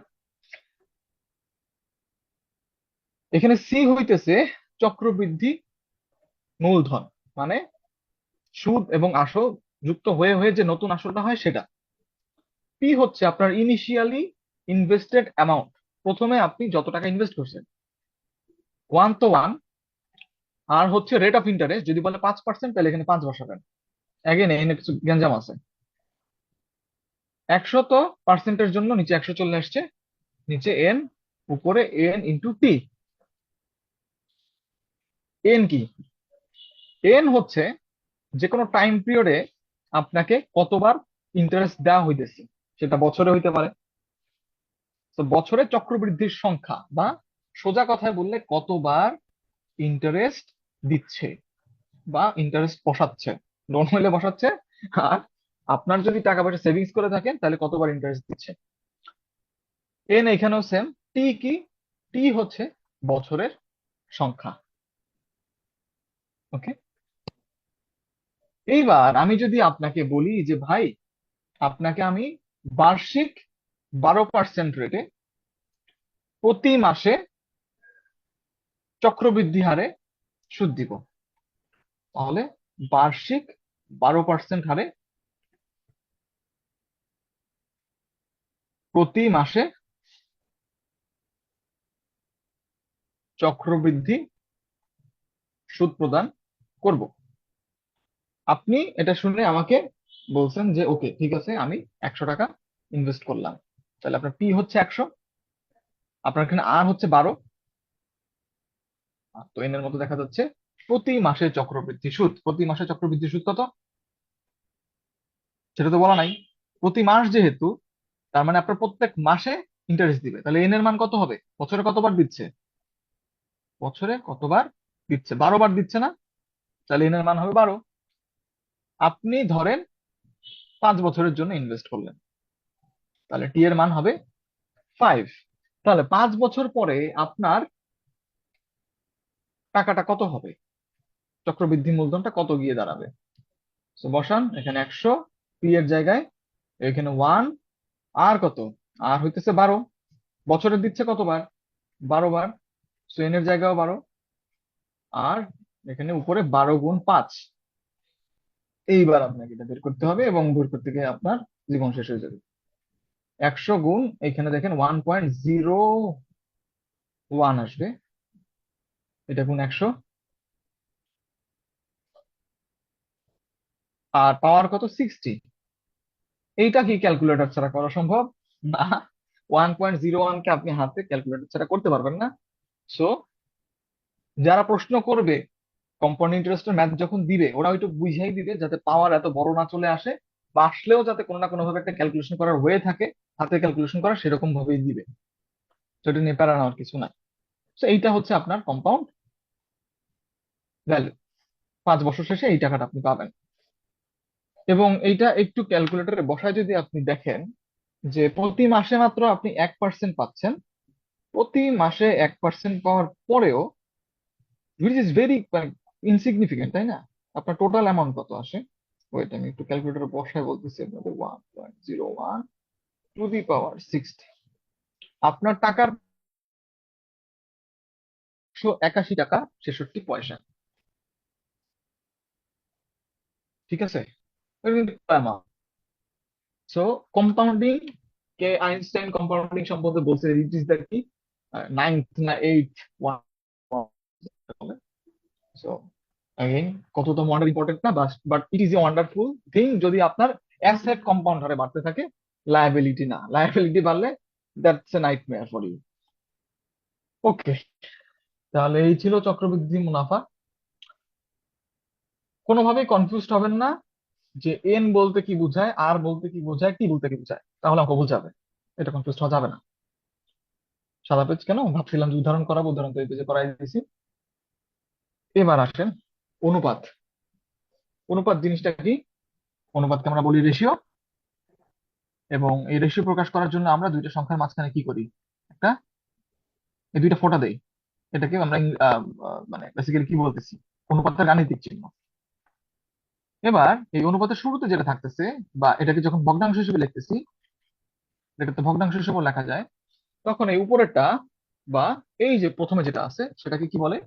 সেটাকে বলে পূর্ব পদ, আর যেটা পরে আছে সেটাকে বলে পর পদ বা উত্তর পদ। ওকে, আবার রাশিও বলে, পূর্ব রাশিও বলে, পর রাশি বা উত্তর রাশিও বলে। সো এই যে এখানে যেটা দেখতেছি, দুইটা রাশি, দুইটা মাত্র ভ্যারিয়েবল দিয়ে একটা অনুপাত, এটাকে বলা হয় সিম্পল একটা অনুপাত বা সিম্পল রেশিও। এই সিম্পল রেশিও কয় প্রকার পড়ে আসছি, প্রকৃত ভগ্নাংশ, অপ্রকৃত ভগ্নাংশ, বা প্রকৃত অনুপাত, অপ্রকৃত অনুপাত, তারপর মিশ্র অনুপাত। মিশ্র অনুপাত তো হয় না, দুই রকম হয়, মিশ্র অনুপাত হয় না। সো মিশ্র অনুপাত আবার অন্য জিনিস, সেটা আমরা একটু পরে দেখতেছি। মিশ্র অনুপাত হয়, কিন্তু এই আপনার মিশ্র ভগ্নাংশের মতো না জিনিসটা। এবার আসেন ব্যস্ত অনুপাত কি জিনিস? যে কোনো একটা রেশিও যদি দেওয়া থাকে 2:3, এটাকে উল্টাই দিলেই সেটা হবে তার ব্যস্ত অনুপাত। ওকে, বা রেসিপ্রোকাল বা ইনভার্স রেশিও। রেসিপ্রোকাল মানে তো উল্টায় দেওয়া, ইনভার্স মানে তো উল্টায় দেওয়া, বাংলায় বলতেছি ব্যস্ত অনুপাত। মিশ্র অনুপাত কি জিনিস? একাধিক সরল অনুপাতের পূর্ব রাশির গুণফল দিয়ে পূর্ব রাশি গঠিত হবে, আর উত্তর রাশিগুলোর গুণফলকে উত্তর রাশি সরি গুণফল হিসেবে উত্তর রাশিটা তৈরি হবে। তার মানে কি, 2:3, 3 এটা তো ইকুয়াল না, 4:, আরে আবার ইকুয়াল দিচ্ছি, আবার ধরেন 5:6, এই তিনটার মিশ্র অনুপাত আমাকে বের করতে বলছে। তো কি করবেন, এই উপরের গুলা বা পূর্ব রাশি গুলাকে গুণ দিতে হবে। 2 আর 3 6, 3 2 6, আর 6 6 5 6 30, তাহলে উপরে বসবে 30। পূর্ব পদ গুলা গুণ করে মিশ্র অনুপাতের পূর্বপদ তৈরি হবে, আর পরপদ গুলা গুণ করে মিশ্র অনুপাতের পরপদ তৈরি হবে। 3 4 12, 6 12 72। ওকে, তাহলে 30/72 হচ্ছে আপনার মিশ্র অনুপাত আসলো এই তিনটা অনুপাতের জন্য। এইবার আসেন ধারাবাহিক অনুপাত কি। যদি আপনাকে একটা অনুপাত দেওয়া হয়, ধরেন P/Q সমান সমান 1:2, আবার Q/R সমান সমান বলা হয়েছে যে 3:5, আপনাকে এখন আমি বলতেছি যে এইটার ধারাবাহিক বা সাকসেসিভ রেশিও প্রকাশ করেন, মানে এইটা বের করেন। কি করে বের করবেন? দেখেন এইখানেও কিউ আছে, এইখানেও কিউ আছে, তার মানে 2 আর 3 এই দুই জায়গায় যা আছে এটাকে সমান করতে হবে আমাকে। এটা যদি করতে চাই, প্রথমটাকে আমি 3 দিয়ে গুণ করে দিতে পারি, তাহলে এটা হবে 3:6, আর এটা হবে 6 কত, 2 দিয়ে গুণ দিব এই সাইডে, 6:10। তাহলে দেখেন খুব ইজিলি কিন্তু এখন করা যাচ্ছে যে P/Q সমান সমান কত আসতেছে, প্রথম দুইটা 3:6, আর পরের Q/R আসতেছে 6:10। সুন্দর করে আপনার সাকসেসিভ রেশিও বের হয়ে গেল। Nothing difficult, very easy. ক্রমিক সমানুপাতি বলতে মাঝে মাঝে একটা টার্ম ইউজ হয়, এই টার্মটা দেখলেও ভয় পাওয়ার কিছু নাই। আপনার যখন P/Q যদি Q/R এর সমান হয়, ঠিক আছে, এইভাবে যদি দুইটা রেশিও থাকে, তাহলে আপনি কি লিখতে পারেন? ওই লিখবো, জায়গায় তো নাই, একটু মুছে দিই, হ্যাঁ, একটু মুছে ফেলি। সো P/Q আর Q/R, এইটাকে আপনি কি লিখতে পারেন? P/Q, Q/R, এখান থেকে আপনি লিখতে পারেন যে Q² সমান সমান PR। সো ধারাবাহিক ভগ্নাংশ, সরি, ক্রমিক সমানুপাতি বা কন্টিনিউড প্রপোর্শন বললে এই ধরনের ইকুয়েশন ফর্ম করা যায়। এটা একটু মাথায় রাখেন, কোন অঙ্কে এই শর্তটা কাজে লাগতে পারে, বলে দেয় যে কন্টিনিউড প্রপোর্শন আছে, তখন এই ধরনের ইকুয়েশন ফর্ম করা যায় ইজিলি। এই হচ্ছে অনুপাতের একদম বেসিক কথাবার্তা। অনুপাতের অপারেশনস আছে, যেটা একটু হ্যান্ডি, একটাই এরকম, মাঝে মাঝে খুব কাজে লাগে। যেমন যদি বলা থাকে P/Q সমান সমান, বলা আছে 4/5। এখন আমি যদি, এটা তো একটা রেশিওই, অনুপাত থেকে আসছে, এটাকে যোজন বিয়োজন নামে একটা অপারেশন করা যায়। যোজন বিয়োজন কি? এই পূর্ব পদ প্লাস উত্তর পদ, পূর্ব পদ মাইনাস উত্তর পদ সমান হবে কি? ওই পাশেও সেম, পূর্ব পদ প্লাস উত্তর পদ, পূর্ব পদ মাইনাস উত্তর পদ। এই প্রথমে করছি আমি যোগ, পরে করছি আমি বিয়োগ। এই কাজটাকে, এই অপারেশনটাকে ম্যাথে বলা হয় যোজন বিয়োজন। অনেক সময় দেখবেন যে এই কাজটা করে আপনার ইজিলি ম্যাথ সলভ করতে এই ধরনের স্টেপ কাজ করা লাগতেছে, তখন সাইড নোট, যদি রিটেন ম্যাথ হয়, সুন্দর করে সাইড নোট দিয়ে দিবেন যে যোজন বিয়োজন করে। সামনে আগাই। মিশ্রণ কি জিনিস? পানির মধ্যে চিনি, তাই তো, পানির মধ্যে লবণ, পানির মধ্যে অ্যাসিড, পানির মধ্যে মিল্ক, এই জাতীয় জিনিসপাতি দিয়ে আপনাকে বলবে যে সাপোজ একটা পাত্র আছে, এই পাত্রে মিল্ক আর ওয়াটার আছে, মিল্ক আর ওয়াটারের রেশিও হচ্ছে 7:1। কতখানি পানি যোগ করলে, কতখানি পানি যোগ করলে আমার মিল্ক আর ওয়াটারের চেঞ্জ হয়ে রেশিও হবে হচ্ছে ধরেন 7:3, রেজাল্ট বাড়াইতে বলতেছে। তো আপনি তখন কি করবেন? আপনি তখন ধরবেন যে হ্যাঁ, আমি ধরি এখন মিল্কের পরিমাণ 7x, তাহলে ওয়াটারের পরিমাণ x, তারপরে বলতেছি যে এটার সাথে হয়তো 20 লিটার ওয়াটার অ্যাড করলে, 20 লিটার যখন আপনি ওয়াটার অ্যাড করতেছেন, তখন এই মিল্ক আর ওয়াটারের নতুন রেশিও হয়ে যাচ্ছে এমন। তাহলে কি হবে? এটা M dash, W dash M dash হয়ে গেল, যেহেতু 20 লিটার আমি অ্যাড করছি। সো কি বসাবেন তখন? 7x/x+20 সমান সমান 7/3। এখান থেকে আমরা কি করতে পারি? অ্যাকচুয়ালি মিল্ক কতটুকু আছে বা ওয়াটার কতটুকু আছে সেটা বের করতে পারি। 21x বলা যায় এটাকে, এটাকে বলা হয় 7x+140। সো 14x সমান সমান 140, অতএব x সমান সমান আসছে 10। তার মানে হচ্ছে মিল্কের পরিমাণ ছিল হচ্ছে, প্রথমত মানে ইন দা বিগিনিং পিরিয়ডে মিল্ক ছিল হচ্ছে 7x বা 70 লিটার, আর ওয়াটার ছিল হচ্ছে x বা 10 লিটার। পরবর্তীতে এটার সাথে আরো 20 যোগ হয়ে গেছে, যোগ হয়ে সেটা হয়ে গেছে 30 লিটার। এই তো, এই ধরনের ম্যাথই মোটামুটি থাকে। এবার দেখেন এখানে কিছু জেনারিক ফর্মুলার মতো বলে দিচ্ছে, যেটা দিয়ে আপনার মনে রাখতে ইজি হবে ম্যাথ করতে। এম পরিমাণ যদি কোনো মিশ্রণ থাকে, সেটাতে যদি এ ও বি দুইটা পদার্থ থাকে, তার টোটাল পরিমাণ কত? এম। এবং এ ও বি পদার্থের অনুপাত যদি x/y হয়, তাহলে এই পদার্থের পরিমাণ কত? দেখেন কি বলে দিছে প্রথমে, a/b সমান সমান x/y। তাহলে এ পদার্থের পরিমাণ যদি আপনার বের করতে হয় আপনি কি করবেন, এম এর সাথে গুণ দিবেন, যেহেতু এ পদার্থের পরিমাণ বের করতেছেন এক্স গুণ দিবেন, কারণ এক্স হচ্ছে তার ভ্যালু, এটাতে ভাগ দিবেন হচ্ছে রেশিওর দুইটা মানকে যোগ করে, বাস বের হয়ে যাবে। একটু উদাহরণ দিয়ে বলি, 10 লিটারের একটা মিশ্রণ, সেটার মধ্যে মিল্ক অ্যান্ড ওয়াটারের অনুপাত মনে করেন বলা আছে 8:1, না 4:1, ঠিক আছে। তাহলে আমি বলতেছি যে মিল্ক কতটুকু আছে, বোঝা যায় 4 লিটার আছে, বাট একটু করে দেখি। যেহেতু মিল্ক ইজ টু ওয়াটার সমান 4:1, সো এখানে 4 আসবে মিল্কের জন্য, আর নিচে কত হবে 4+1, দ্যাট ইজ 5। সো 5 দিয়ে 10 কাটেন, আসেন সুন্দর করে দেখেন মিল্ক চলে আসছে 8 লিটার। সো এই ফর্মুলা গুলো ব্যবহার করে, মানে ফর্মুলা ঠিক না, বা এই জাস্ট স্টাইলে আপনি খুব ইজিলি বের করতে পারেন একটা মিশ্রণে কোন পদার্থ কত পরিমাণে আছে। এরপরে দেখেন আর একটা কথা বলছে, যে মিশ্রণে যদি এ ও বি এর পদার্থের অনুপাত হয় অ্যাগেইন x:y, ডাব্লিউ গ্রাম যদি বি মিশ্রিত করা হয়, তার মানে কি বি অ্যাড করা হয়েছে, একটু আগে যেন আমি পানি অ্যাড করছিলাম ওরকম বি আরো অ্যাড করা হয়েছে কতটুকু, ডাব্লিউ গ্রাম। তখন আপনার, বা ডাব্লিউ পরিমাণ বলেন, যেহেতু এটা পরিমাণ, এম এর একক দেওয়া নাই, সো ডাব্লিউ একক বলা ঠিক হবে না, ওইখানে পরিমাণ বলতে হবে। এম এবং ডাব্লিউর একক সেম হইতে হবে, নাহলে কিন্তু অঙ্ক হবে না। সো ডাব্লিউ সমান সমান কি লেখা যায়, M divided by Y into X minus Y.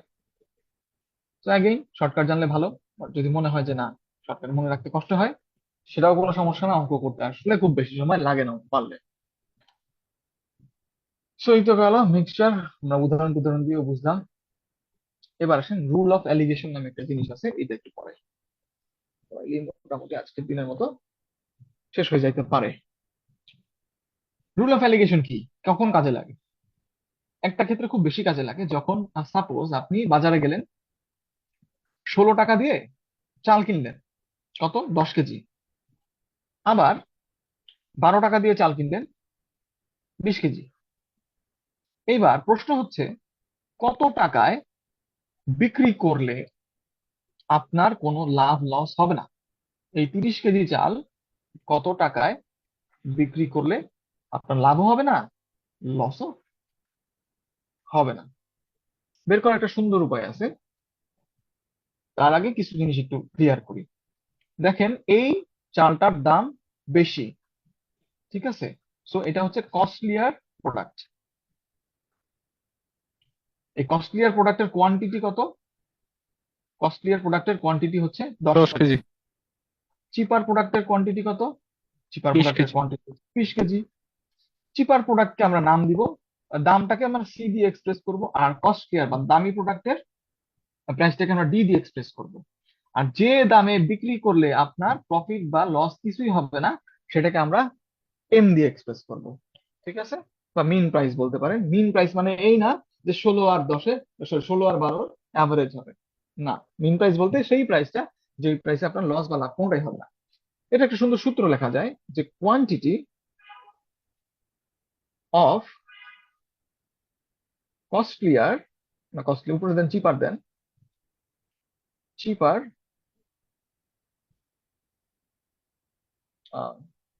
চিপার কি, চিপার থিং বা ইনগ্রিডিয়েন্ট যেটাই দেন, আবার quantity of costlier, very good. তাহলে কি করতে হবে, এটার সূত্র হচ্ছে D minus M divide by M minus C. দেখেন উপরের চিপার বসছে কোয়ান্টিটির বেলায়, আর ওর দামটা ঠিক অপোজিট পাশে বসছে, ক্রস ভাবে বসছে, এবং এম মাইনাস সি হয়েছে। আবার দামিটা প্রাইস হচ্ছে উপরে বসছে, কিন্তু দামিটার পরিমাণ আবার নিচে বসছে। তাহলে এখান থেকে এম এর মান বের করতে হবে, বের করেন এম এর মান। কোয়ান্টিটি অফ চিপার গুডস হচ্ছে 20 KG, quantity of costlier good হচ্ছে 10 কেজি, ডি হচ্ছে বলে দিচ্ছে 16 টাকা, এম বলে নাই, সি হচ্ছে 12 টাকা। এবার এম এর ভ্যালু বের করেন, 0 0 কাটা, 2m মাইনাস 24 সমান সমান 16 মাইনাস এম। তাহলে 3m সমান সমান কত আসতেছে, 40। সো এম এর কই গেল? এম এর মান কত আসবে? 40/3, 3 × 13 = 39, তাহলে রেজাল্ট আসবে 13.33 টাকা করে আপনাকে বিক্রি করতে হবে।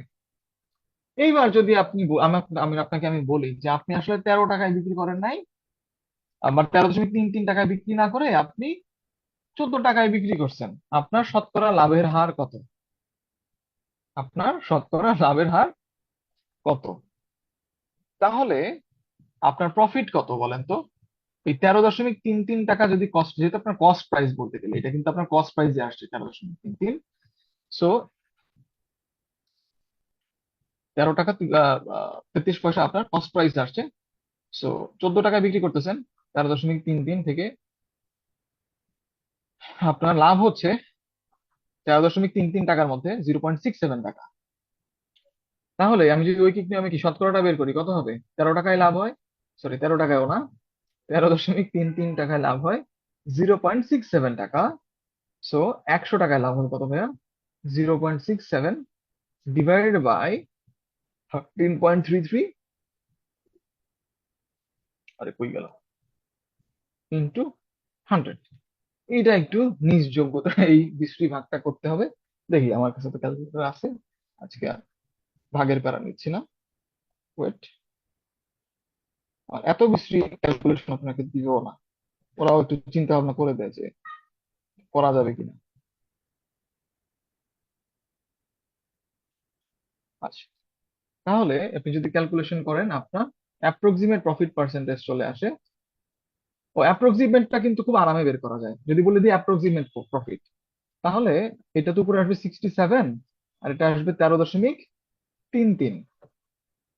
সো আপনি যেটা করতে পারেন, অ্যাপ্রক্সিমেট ভাবে এই উপরেরটাকে 65 নিয়ে নেন, নিচেরটাকে নেন 13, ঠিক আছে?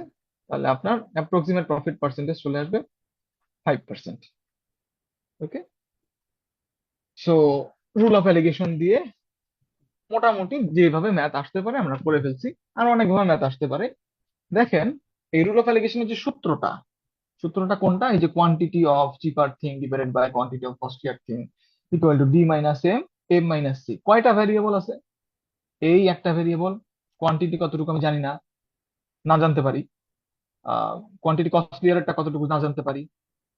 দামিটার দাম কত না জানতে পারি।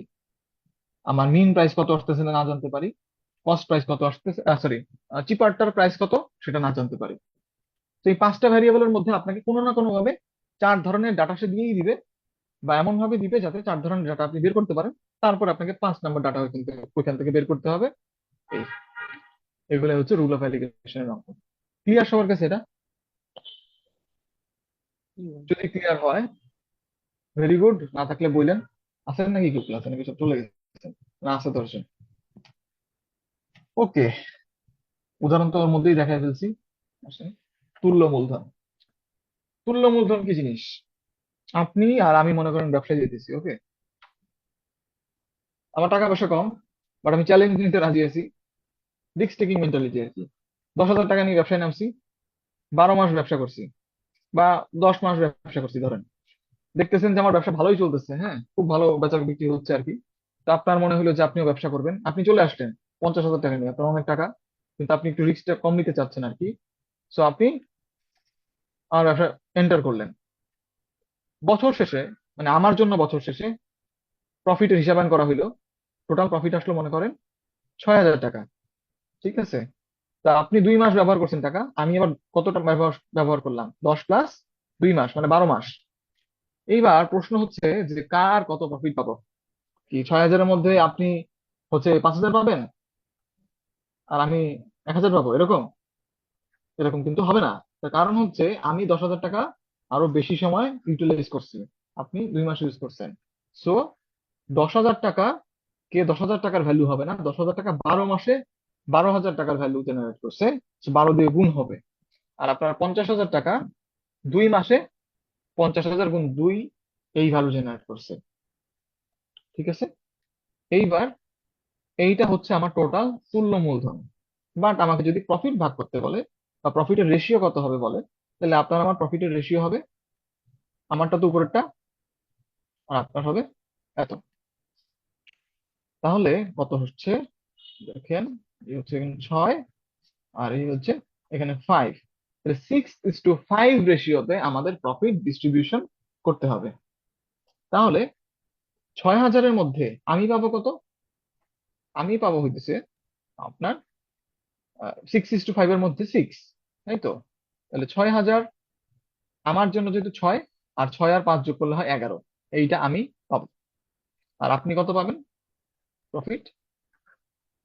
6,000 গুণ আপনি পাবেন 5 ডিভাইডেড 6,000 বাই 11। গুণ 5 ডিভাইড বাই 11। এই হচ্ছে অবস্থা। তাহলে এই ছিল তুল্য মূলধন। তো মূলধনের অঙ্ক যদি আসে, 2-3 জন পার্টনার যদি ব্যবসায় যায়, তাহলে অবশ্যই খেয়াল রাখেন ওইখানে টাইম পিরিয়ডটা বলা আছে নাকি। যদি বলা থাকে এক একজনের যদি এক এক রকম সময় ইনভেস্ট করে থাকে টাকা, তাহলে যে যতটুকু সময় টাকা ইনভেস্টেড রাখছে তার জন্য সে প্রফিট পাবে, ওই তুল্য মূলধন অনুযায়ী প্রফিট পাবে। ঠিক আছে, জাস্ট টাকার ভ্যালুর উপরে করা যাবে না। আর যদি সময় না বলা থাকে, সবাই যদি সমান সময় ইনভেস্ট করে, সবাই যদি সমান সময় ইনভেস্ট করে, তখন আর সময় হিসাবে না নিলেও হচ্ছে। সবাই যদি সমান সময় ইনভেস্ট করতো তখন কি হইতো? এখানেও 12 থাকতো, 12 আর 12 কাটাকাটি হয়ে যাইতো। আপনি আমার 5 গুণ ইনভেস্ট করছেন, আপনি আমার 5 গুণ প্রফিট পাইছেন। বাট সেটা যেহেতু হয় নাই, ঘটনাটা অন্যরকম ছিল। এটাই। সো মোটামুটি আলোচনা শেষ। এইবার আপনাদের কোনো প্রশ্ন আছে কিনা পুরা লেকচার থেকে? থাকলে বলেন, না থাকলে আজকের মতো টাটা বাই বাই বলতে হবে।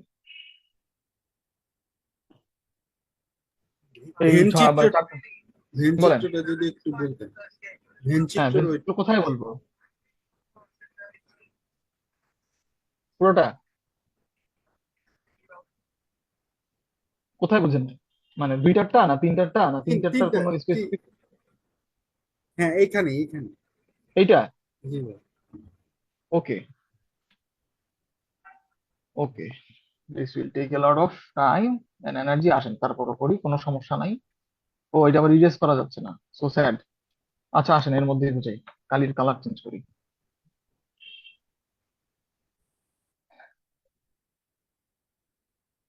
সো বলতেছে যে কেবল মাত্র 2টা বিষয় অধ্যয়ন করতেছে কারা? কেবল মাত্র 2টা বিষয়। তার মানে হইতেছে কিছু পোর্শন বাদ দিতে হবে আপনাকে।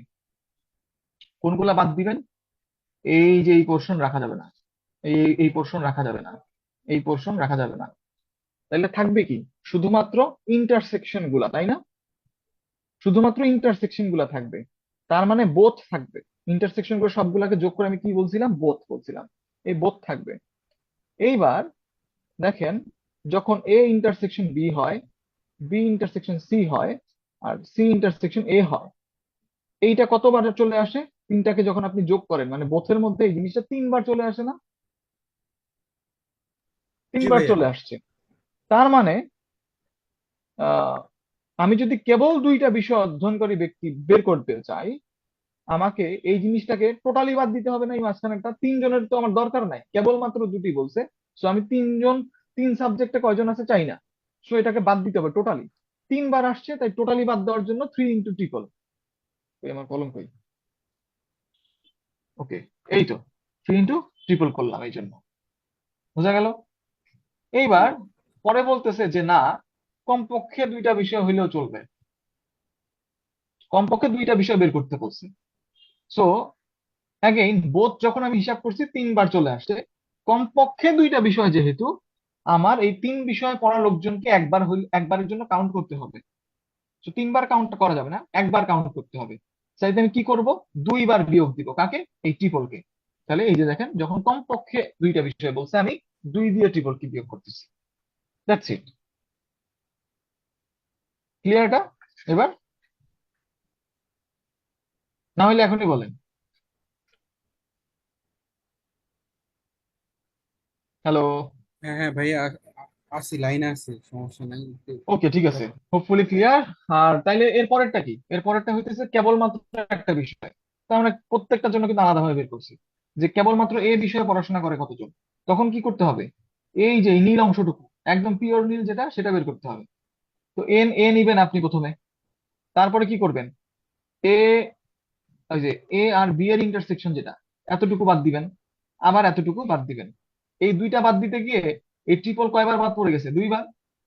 দুইবার বাদ দেওয়া যাবে না, তো দুইবার বাদ দিলে কি হবে, আমার এই নীল অংশটার মান কম আসবে, সো ওকে আরেকবার যোগ দিছি এই জন্য। ঠিক প্রত্যেকটা এইভাবে সি এর জন্য, বি এর জন্য করছি, করে সবগুলা যদি আপনি যোগ দিয়ে দেন, তাহলে আপনি পাবেন কেবলমাত্র একটি বিষয় অধ্যয়ন করে এমন লোকজনের সংখ্যা। এবং সেটা কত আসবে? সেটা আসবে ওই যে দেখেন, এই যে আমরা বের করছি, এখান থেকে যোগ করে এসে দেন এখানে আসে। Okay okay. So nothing, nothing difficult. একটু অনেক সময় মানে মাঝে মাঝে একটু অবসর, মাঝে মাঝে না, একবার একটু অবসর সময় সুন্দর করে তাকায় বসে থাকবেন, দেখবেন যে 20 মিনিট পরে এমনিতে সব বুঝে গেছেন। আর কোনো প্রশ্ন কারো? না ভাই। ওকে, ঠিক আছে, very good, best of luck for your future endeavours. আজকে টাটা, বাই বাই, দেখা হবে সামনে কোনো ক্লাসে। আমি স্টপ শেয়ার করলাম, হ্যাঁ।